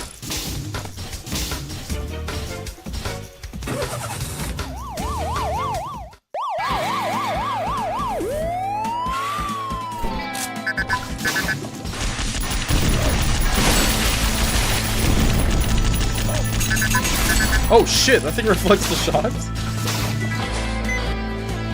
Those are Blazer Ravens. If you want to fight them from the front, you might want to knock them down with a melee attack first. Use a shotgun. Okay. Oh, these people are just fucking chilling here.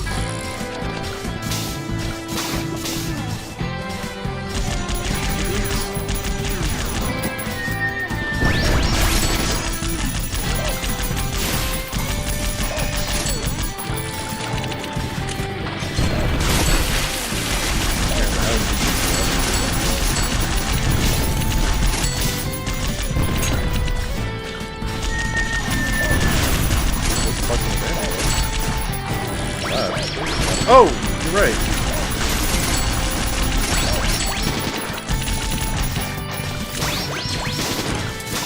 Reload already, please.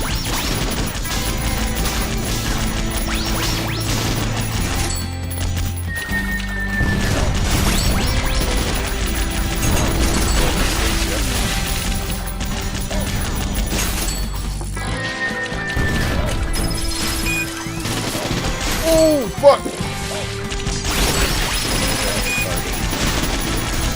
Oh, fuck me, God.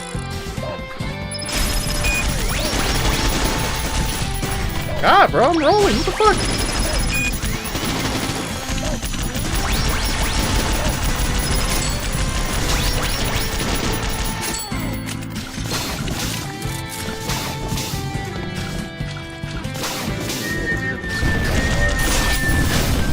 Oh, fuck.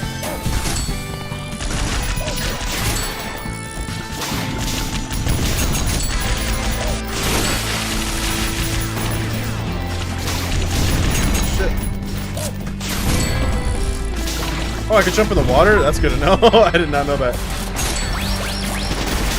Oh, I made myself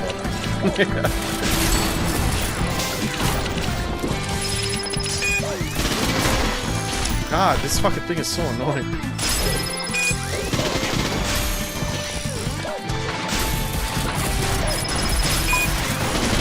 Oh, I blew myself up again.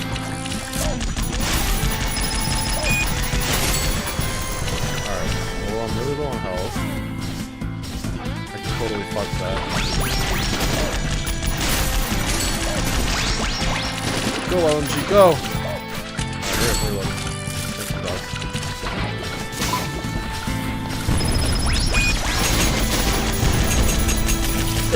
Oh, come on. I had to jump. Yeah, I totally fucked that. That was my fault. I don't think I like the LMG. TBH. I might just look back. It takes too long to reload. What a waste of money. Rip.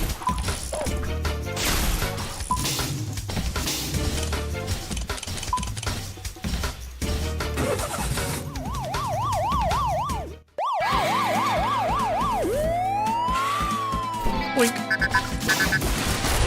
Yeah.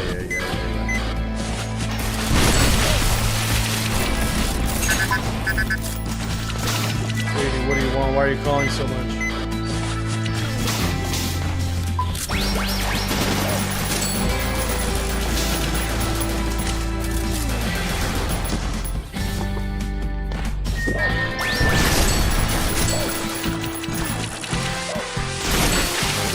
Drop button, that's for sure. It should just be down and jump.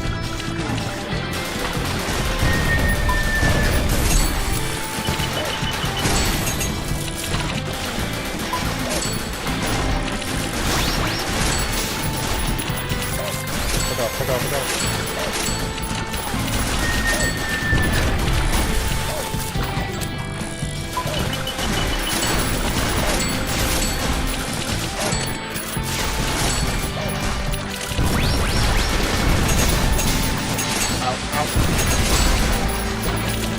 Oh, okay. Oh shit!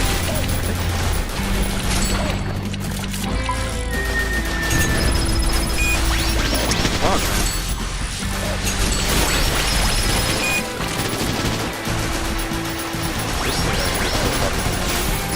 Critical hit, yo, do some damage then.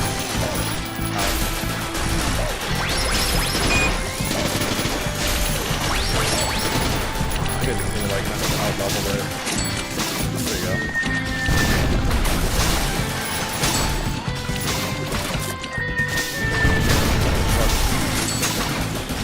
These are like melee.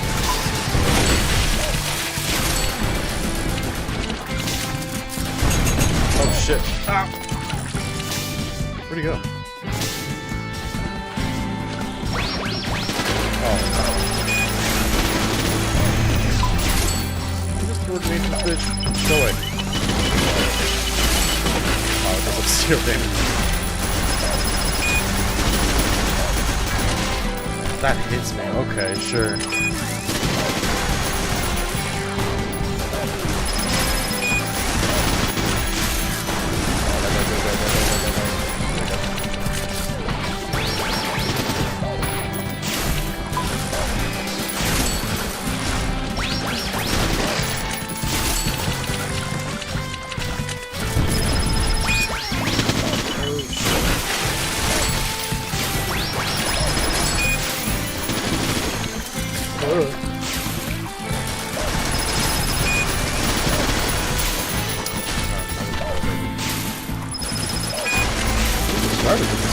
Okay, I didn't mean to jump there.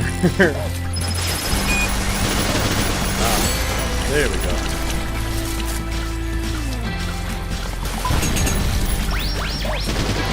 What am I supposed to do against that? I guess I could have dropped. Oh boy. Boss?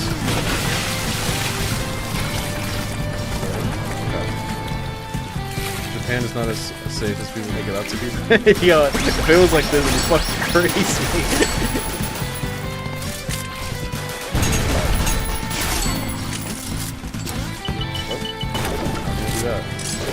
Hiya! Throwing knife! Hiya! Wow, this is just a lot of damage. Oh!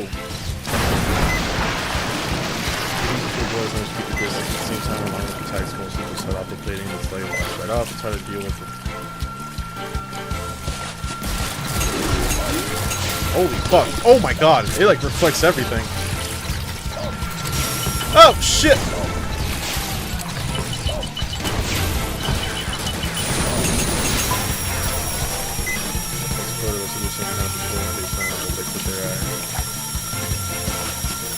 Oh! Very smart, lady. I agree with you. You just go like, hi-ya!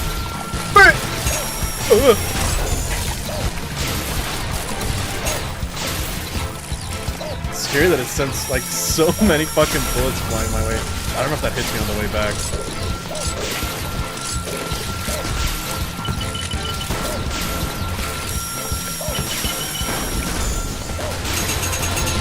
Oh fuck, okay. I thought it said if I was close it wouldn't deflect. Oh. Wait, what blew that up? Oh, it can hit it as well. Okay.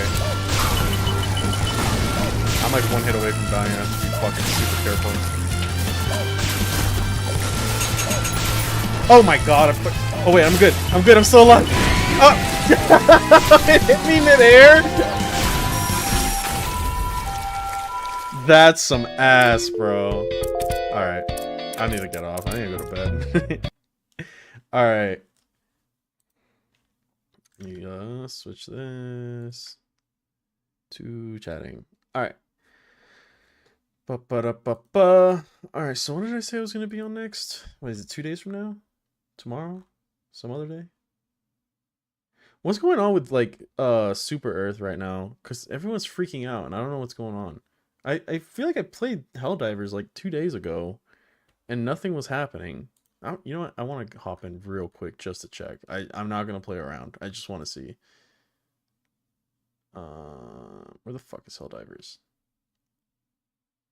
Helldivers. Hail. Become a update queued. Oh. Oh, wait. There's like a huge update. Wasn't there an update just fucking like 2 days ago? What is happening? It's all hands on deck. Oh, wait. The worst nightmare has been created in reality. Oh, you're fighting in Super Earth right now? Our urban sprawl of Super Earth is the site of the conflict. Fight along the towering skyscrapers and crowded streets as our home serve as they illuminate rain down destruction. Inside of city biomes, you will tackle operations and liberate cities together. Even in the face of such danger, we are not helpless and all is not lost. The might of Super Earth's arsenals lies hidden in our peaceful democratic streets. With your help, we must activate our planetary defense cannons and take down the Illuminate. Okay. It's all hands on deck as you encounter CF troops that will help you fight to defend our freedom. These small squads will fight enemies on their own. Can be ordered to follow Helldivers to provide temporary backup as you navigate towards objectives. Salute them and lead them to your path of victory. However, you must also be aware that civilians are still roaming the streets, fearing for their lives. They may be panicked, Helldiver, but it's just ordered you to keep them safe. I'm looking. Okay. Last week, we received a powerful primary weapon customization and expanded surplus options to fight against the Illuminati as they emerge from the singularity. Fucking weapons sucked, man. The bull action rifle was so bad. Now that you have learned the tactics in these new troops, like the Crescent Overseer and the Hulking Flesh Mob, use them as these. Okay, so basically the only difference is you're fighting in Super Earth now. Crazy that the Illumina were the ones to just fucking pop in and be the ones to do that after fighting like the automatons being so close to Earth for so long. They have giant city maps, like the entire map is a city. There's also Leviathan ships that are basically 3 Illumina sorcerers strapped together while cannons fire over it. Oh, okay. Actual full city maps looks cool, yeah. It's crazy that they dropped the new Warbond in the update. Like it was what, the 13th? When was that? 7 days ago? Yeah, a week ago? Yeah. Huh. Maybe I'll hop on stream and play Helldivers another day. But I've got to go to sleep because I have shift in 8 hours. It's a little bit, something like that. Man, more like 7. Alright, well, yeah, I think, let me check when my next stream should be the 22nd. I think I got the time right. I might be wrong. I tried my best doing like the time zone differences because it's ESTs where my family lives, and that's 2 o'clock or 12 p.m. So for me, it's 10, I think, and I think I put the stream for 9:30 just to be on 30 minutes before. So dude, I'm so fucking excited for this. I don't think I've ever really been excited for a Warhammer Skulls event, but like, if those rumors about Dawn of War are real, It is actually fucking insane. And I fucking called it in my friend's podcast. I was like, I feel like right now we are in the perfect environment for a new RTS to come out. Like there's nothing that's like, taking away from it. Like you can call like Total War an RTS, but I don't know. Most people play the campaign portion of it. I like to play the PvP version, and not a lot of people play it, which is kind of crazy. I personally think that the PvE or the PvP of Total War 3 is the best, but it's not like the micro intensive StarCraft style that I like.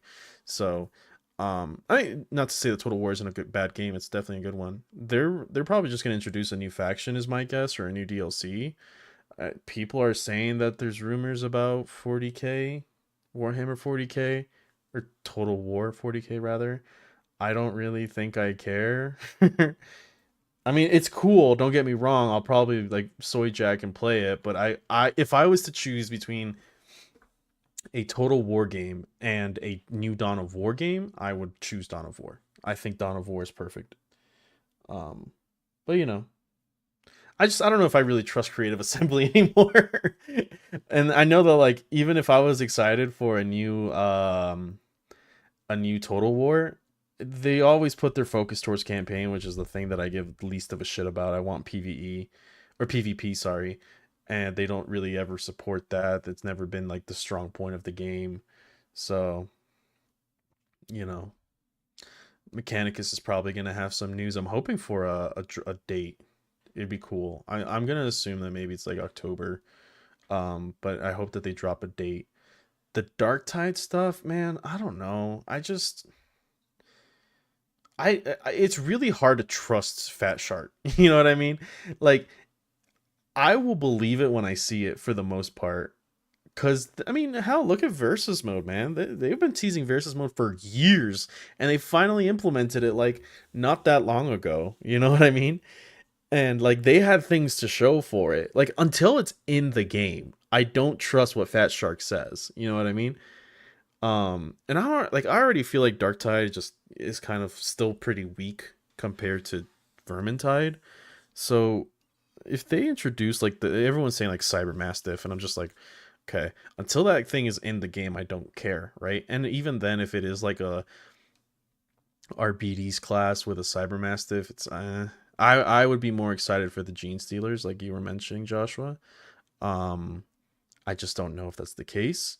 And if it is, I won't believe it until I actually see it in the game. You know what I mean? Gene Stealers is perfect. I was hoping for Gene Stealers the moment that they said, that Dark Tide was coming out and that it was going to be Nurgle based. I was like, okay, well, Gene Stealers is obviously the best addition as like another enemy, like kind of like how the Beastmen were for Vermintide. But hopefully they release a new fucking class along the if it is a new enemy, and if it is a new class, then hopefully they release something else.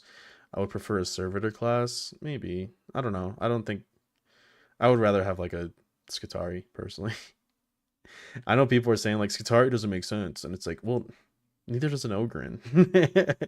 Like, all right, buddy. Like how long or how much are we willing to fucking push this argument? Because like, you know, you have a veteran that's like acting like a fucking Casterkin at this point, basically with what they're getting away with. Also, there's going to be a Darktide Wrath and Glory, and it has Gene Stealers in it, like Wrath and Glory, like the tabletop RPG. Yeah, if it gets good stuff, that's awesome. But I'm more so looking for Mechanicus and hoping for a DOW game. Yeah, me too. Yeah, that's my big wish list is new Dawn of War, um, and Mechanicus 2. It sucks because Dawn of War 3, in my opinion, was really cool looking. I know that people said it was like too flashy and oversaturated, which is true, but it was like it looked stunning in my opinion. It's just a game that sucked. Um, which yeah sucks. I really wanted to like Dawn of War 3, but there was so much potential there. But yeah, Fat Shark. I don't know. I don't know. It's really hard to like Dark Tide as it is. Um, so I don't know. I just kind of don't like the aesthetic. Oh, Space Marine 2 also. Hopefully, they've already been saying that Horde mode is coming out this month, so that kind of seems like the most obvious thing to reveal. Um, I'm hoping that they're like Horde mode available like now. You know what I mean? Like basically like in the middle of the stream, they're just kind of like, yeah, it's available. You know what I mean? So like as soon as everyone gets off, it's like, all right, go play Horde mode. I would hope that's the case. I don't want them to be like, oh, it's coming out actually. I don't know, like June 2nd or like April or May 28th. It's just like, come on, guys. It's like the end of the month already. Just let us have it. Um, but they did say it was supposed to come out this month, so maybe they'll just drop it in the show. And then there was the data leaks talking about a Tech Marine, which is like, sure, I guess. Um, Apparently there was a recent data leak about adding a power axe, which I'm like, okay, I don't really know why people want the power axe so much, in my opinion. I personally would much rather have something like lightning claws. Like, we've had power axes in Space Marine 1. Yeah, it's cool, but is it going to be really that much more different than a power sword? You know what I mean? Or a chain sword? Like, I would rather they add a weapon that's more entirely unique than just another bladed handle, so to speak. You know what I mean? I think lightning claws would be really cool for that. Um, and then yeah, I think it was horde mode. There was something else in the data leaks, but I don't really remember or I don't care because it was probably something minor that I just didn't give a shit about. So, yeah, there's also Space Marine 2. I think those are the only games I give a shit about. All the other ones are like the fucking mobile games. No offense to the developers, but like, come on, guys. I don't understand why we have to have like 5 different fucking mobile games all basically catering to the same audience and nobody's really devoted to one. I tried playing Lost Crusade, shit sucked. Battle Sector. I think I might pick up Battle Sector if it goes on sale. I hear people talk really good things about it, but I don't know. I'm like, I remember trying to play the Grey Knights game. What was it called? Chaos Hunters, and I was like, this is is not great. I didn't like it. Maybe I should give it an honest shot. It's just like the UI felt so like mobile gamey, and I just couldn't fuck with it.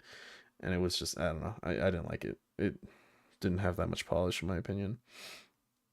Also, with Warhammer games being like extremely fucking goofy and not like goofy. What's the word I'm looking for? Like really cartoony. You know what I mean?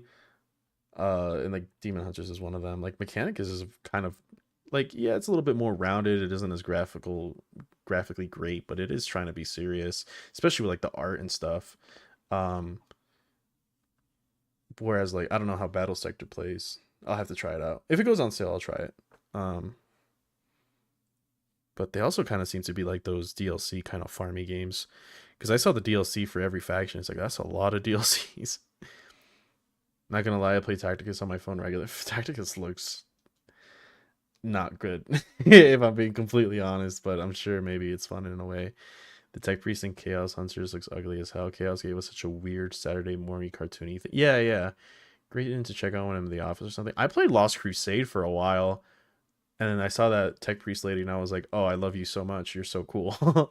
And then I got to a point in the game where it was just kind of like hard capping me to where it was like, yeah, you can't, you basically have to pay money to get better units to get through this. And I was like, all right, well, never mind then. I know it looks not good. I do a lot of the PvP. I mean, hey, if you enjoy it, right? That's all that matters. Um, I just don't know why like 40K gets so much of this like I don't want to say it's bad PR. I feel like that's kind of mean to the developers, but like they get these games that like remember if you remember not too long ago, like maybe 5-10 years ago, there was a point where like everyone was just like, yeah, all the Warhammer games basically suck. Like there's only like a couple that are good. Now we're getting a lot of good Warhammer games, but I feel like it's like, a diamond in the rough for the most part, where it's like you only get one good game amongst the heap of just kind of like cash grabby things. You ever played Rogue Trader? I have tried to play Rogue Trader so many fucking times, dude. I'm pretty sure I have it installed because I tried playing it not too long ago. It just feels so clunky and empty and like non-immersive. I don't know. I hear it's really good. I want to sit down and try to play it, but like I feel like I just restarted it too much, like because I never really sink my teeth into it. I was playing it with friends and I started to really enjoy it, but they were just bashing on it because they were like, "This isn't Baldur's Gate, yada yada yada yada yada." And I was like, "All right, guys, I'm actually trying to enjoy the game. I'm finally having fun with it." And then my friends are just like, "This looks like garbage. This is shit." And I'm like, all right, I guess we won't play anymore." um but let me see. Where is it? Yeah, Rogue Trader. I have 5 hours in it. I got to the point where I unlocked Pascal and I was like, all right, I want to keep playing it. But then my friends were like, no. And I was like, oh. So then I restarted again. It was like my fourth time restarting. I was like, I'm so sick of playing this fucking tutorial level. Um, Yeah, I don't really like the rogue traders too much, but I like everything else about, like, having the sister was cool. Um, the Navy officer, that guy was fucking pog. I think the one thing that kind of turned me off on it, to be fair, was like when I was trying to understand the mechanics of that game, it is a bit too complicated. It's like gain X perception where X is this, and then they get this debuff based on a percentage chance of perception, which is based on, and I'm like, what the fuck is going, what does this do, like, what does this, like, after a while, yeah, I'll get it, it's like increasing your agility by 4%, which increases your accuracy, but it's just like so fucking convoluted, especially like the equipment and shit too, like putting items on your guy or healing, it's I don't know, it's just a little overbearing in my opinion. um that's also coming from a guy who didn't understand fucking Baldur's Gate. So I tried playing Baldur's Gate, I didn't like it. But that's more to do with like the setting and less with the like the game. Um, it's okay. Yeah, I'm like one of those few people that don't like it, which is crazy because I like complicated games, but that's just like overbearing for the sake of overbearing. You know what I mean? Um, so yeah, I don't know. It's just a lot. It was just a lot that I didn't care to fucking sit down and read. So, but I've been meaning to play it again, because everyone talks about it, man. So you got to math through it. I think that's the main problem. Yeah, I'm not saying that I want them to be like gain 45% speed and that's it. You know, like I get it to some extent, like trying to use values, but it's just like for something like so simple, there's the one ability, I think it's like analyze enemy, the one that makes them more vulnerable based on like how many stacks you have or something. It is like a fucking two paragraphs just to explain this guy gets marked to deal more damage based on how many times you marked him. You know what I mean? Like there's trying to be deep and there's trying to be complex for the sake of being complex. And I felt like that's what the game did more often than not. There was some abilities that were pretty easy to read, like the Navy officer, he's like, you can charge and attack. Like you can charge something, and if you get within range, you attack. Or the sister being like rapid fire versus focus fire and stuff like that. Like, yeah, okay. But there was some that are just like, this is stupid, and like some upgrades that just didn't make sense. Like I was going down the analyze skill tree, and I'm just like, this is basically the same ability, but like the factors are very slightly different. It also has decent representation of Electro Priest. I know, no, there's so much things I've seen about it that I want to play it, but I just can't get past the fucking gameplay. You know what I mean? So, God, and if I have to hear my fucking rogue trader say some cringy line after clicking for like fucking 20 minutes.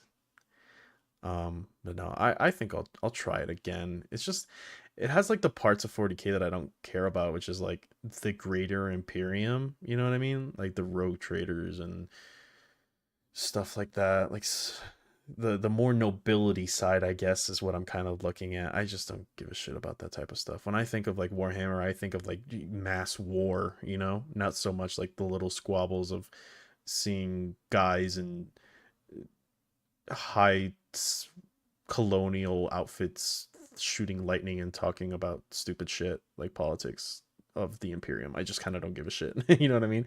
I'm like, where's the bloodthirsty dude that wants to rip my other guy in half? Where's he at? I don't know. Maybe I just kind of look at more. I like more like action intensive games. I tend to not like narrative games too much. I have some games that I like that are narrative based, but not a lot. Like I'd much rather play a game like Space Marine 2 or Monster Hunter or Vermintide, something that like I have to really sink my teeth into gameplay wise, as opposed to like, read about some rogue trader that was handed the warrant of trade because some guy shot another rogue trader and you were passed on the deed. It's kind of, I don't know. I'm very biased in that respect. So, um, I said, why not give you my money? What do you mean? They could also they could auto calculate and give a percentage difference that changes based on the numbers.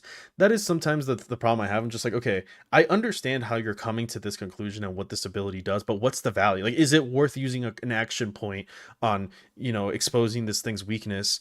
If but I have to sit here and fucking do my math. You know what I mean? It's like maybe that's a little bit more fun in like a setting where yeah, it's a more in person, but like I'm playing a video game, dude. You're supposed to take the simplicity out of this shit, or you're supposed to add simplicity into this shit. Have you checked out Inquisitor Martyr? Saves about 10 minutes. I have played Inquisitor Martyr. I think I refunded it because I just didn't like it. It just felt so bad. I guess I just don't tend to like Warhammer games very much. Um, there was something that was like, oh yeah, I should probably refund this. I don't remember what it was though. I booted it up and I didn't really like it too much. But I don't know. Maybe I'm just a fucking simpleton. I say that, but I play like stupid fucking games. So, um, yeah, it would save 10 minutes a turn if I didn't have to sit there and do math. You were absolutely correct. But I don't know, like I'm just looking right now. What are like the Warhammer games that I play? I'm looking through my library. Let's see. Armageddon, never tried it. Bolt Gun, I like Bolt Gun a lot. Chaos Gate, I have it installed. I just haven't played it. I played it for 11 minutes. Dark Tide, I've played for 250 hours. So there's definitely no saying that I didn't fucking try to give that game a chance. I have all the Dawn of Wars, but I only play like Retribution, so 14 hours on that, and that doesn't count the time of the modded version that I played. Dawn of War 3, 10 hours. Gladius I kind of liked. I tried to like Gladius. It's okay. It's just I don't know. I have 22 hours, 21.9. Mechanicus 47 hours. Yeah, that sounds about right. I hope that actually with the return of or with Skulls, I hope they I want to see if they have this yet. I meant to buy the vinyl and I fucking missed it because they restocked it like not too long ago, and then I tried again, and then again they were sold out, and I was like, please restock. Yep, still sold out. I hope they bring it back. I want the vinyl so bad. I can't believe it. I was like, it wasn't that long. It was like a couple months ago. I was like, yeah, I'll get it. But maybe I'll give it some time. It's surely it won't sell out. Could always do more Metroid. Oh yeah, yeah. It's not a problem of like playing a different game. It's just saying that like Warhammer games in general, I don't tend to enjoy. I should play more Metroid. You're right though. The thing is, I've been hopping on streams when I actually have shit to do, and I haven't been like hopping on stream with like I don't really have much to do. I just want to kind of be here, which is usually when I tend to lean on other games. But yeah, I'll try to do Metroid soon. I should. There was another day. There was like what 2 days ago. I think I was home. Yeah. My last 3 days off. I was like, I have nothing to fucking do. I should just like I don't know. I should have hopped on stream and just been like, fuck it. I don't care if like two people are here. I'll play Metroid. That would have been the perfect fucking time to do it. But like I haven't. I have this thing. I don't know if like you guys can relate. Where do you have it where like if you haven't gone outside, you become kind of like angsty, I guess. I don't know how to describe that. But it's like I haven't been outside. I feel like I need to go outside and do something because I have just been sitting inside all day like a fucking bum and I hate it. Welcome to the what? The need to touch grass. Yeah, yeah. I said, well, oh, that's what it meant by I said, when I give you my money. That one tech priest. Welcome to the Machine God's Chosen. Is that is that a membership, right? I'm sorry. I'm so new to this shit. It doesn't make sense to me. Yeah, I think you got a membership. So if that's the case, I don't know. I'm very dumb. Thank you. I think it's what you gave me. It was a membership to the channel. You get a little badge. Um, but what was I saying? Yeah, the need to touch grass. Yeah, I feel like if I don't go outside, I just fucking start losing it. Like there was the other day, I think it was 2 days ago. I was gonna like say something in the Discord too. I was like, I have the biggest urge in the world to just fucking go and play like Trench Crusade or something right now, or like Warhammer. Like I just wanted an excuse to do something. um, but it was like 3 in the morning, and I was like, what the fuck am I gonna do? So yeah, I don't know. I get really angsty to go outside sometimes, and I can't because I'm on night shift. And then I'm like, well, I guess I just go out inside and I'll play like a video game that I've been meaning to play, like Pikmin 4 or some shit like that, or Metroid. And then sure enough, I sit down. I'm like, I can't just keep fucking playing video games. I've already been playing for like 6 hours straight. And then I'll be like, maybe I'll work on a video idea. And then I'm like, no, you should save your video ideas for when you're at work and you want time to go by faster when you're like writing scripts there and shit. And I just kind of deduce all my answers back to I don't know what to do. You know what I mean? So then I'm just kind of like sitting around the house and I'm like, I have to do something. But I feel like it's not a good time to stream. And then it's like, I don't want to, take up too much shit that I could do at work to make the time go by faster, like writing scripts, or like, interacting with the community, all these things. So, yeah. But yeah, I have the need to touch grass. That's why I'm so glad that I'm going back to day shift soon, because I'll be able to fucking finally go, and like any day that I'm not doing anything, I can just be like, I just want to go fucking hike or something. Or like I've been meaning to take up boxing again, or start going to the gym like early in the morning so I have the rest of the day to myself. Things like that. So I think like half of the reason that I got into fucking making videos is just like a trying to fucking appease my insanity of just staying inside and doing fucking nothing. Hopefully that changes soon. Cause that's normally what I do. Is like there was one video. I think it was the cesarean video. That one I finished like in one night. Oh, same with the voices in the code with Warp Friends. I told him like we got off call. I think it was like 2 in the morning. And I was like, yeah, I'll probably have this done by tomorrow. And he's like, oh, that's quick as fuck. Like, is it? You know what I mean? Oh, I have nothing better to do, dude. It is 2 in the morning. I have to stay up at least till 8 so that I can like, keep a consistent night shift schedule. And then I finished it that night. I told him I would finish it Sunday, and I published it, I think, that Saturday. I just worked on it for fucking 6 hours straight. Because like what the fuck else am I gonna do? If I already have a script written now, same with the Rustalker video. Actually, I finished that one all in one night. Because I had the script written, and I was like, I have nothing better to do. The fucking whatever. Let's just do this all in one shot instead of like doing it like 1 hour here, 1 hour there. I just sat down and did it all at once.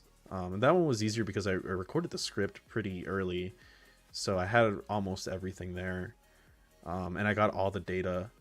I was like, normally I build a video all at once. Like I'll write the script and then I'll trim down the audio, and that's like one day, and then the next day I'll do all of the editing, like in terms of grab all the pictures, animate, and then I'll do like say it's a 10-minute video, I'll do like 3 minutes here, 3 minutes there, and the last 4 minutes the next day. But with the Rustalker video, I just had everything ready. All I had to do was like grab a couple of like gifs and shit. So that one I was just like bum bum bum bum bum, and that one was done. So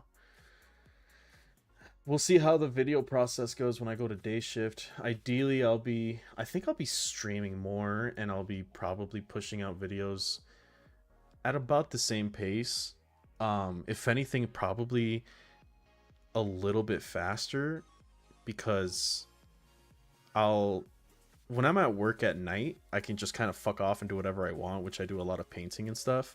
But during the day, I have to look busy because I have people there, and I will be more busy just in general while I'm at work, which means that I will have more time to maybe like on my days off to do painting streams, because I won't have as much painting done, so I'll find an excuse to get on stream to do it. But since I have to look like I'm doing stuff, things like gathering data for videos and stuff is just stuff that I could do while I'm sitting on my desk while there's nothing going on, but I can't, just pull out a fucking paint station. So, the only thing is like, I would probably take more time to like do things that I wasn't able to do. Like I want to start I've started getting in contact with a lot of like game organizers so that I can start actually playing games of 40K in like person.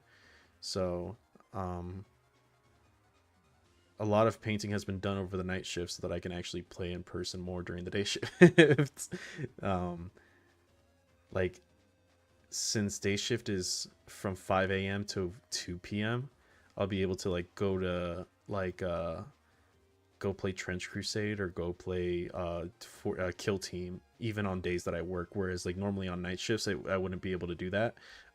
Every day that I'm on, even then I can still go and do this shit, which is nice because when it comes to Trench Crusade specifically, I do want to make content on it, but I also don't know much about it. Like not so much lore wise. Obviously, I like the more gameplay stuff of things, but I need to sit down and play Trench Crusade. Like I know how to play Warhammer. I know the meta of Warhammer. I don't know much about Trench Crusade's meta and stuff, and nor do I really care about like competitive Trench Crusade. The game's not really meant for that.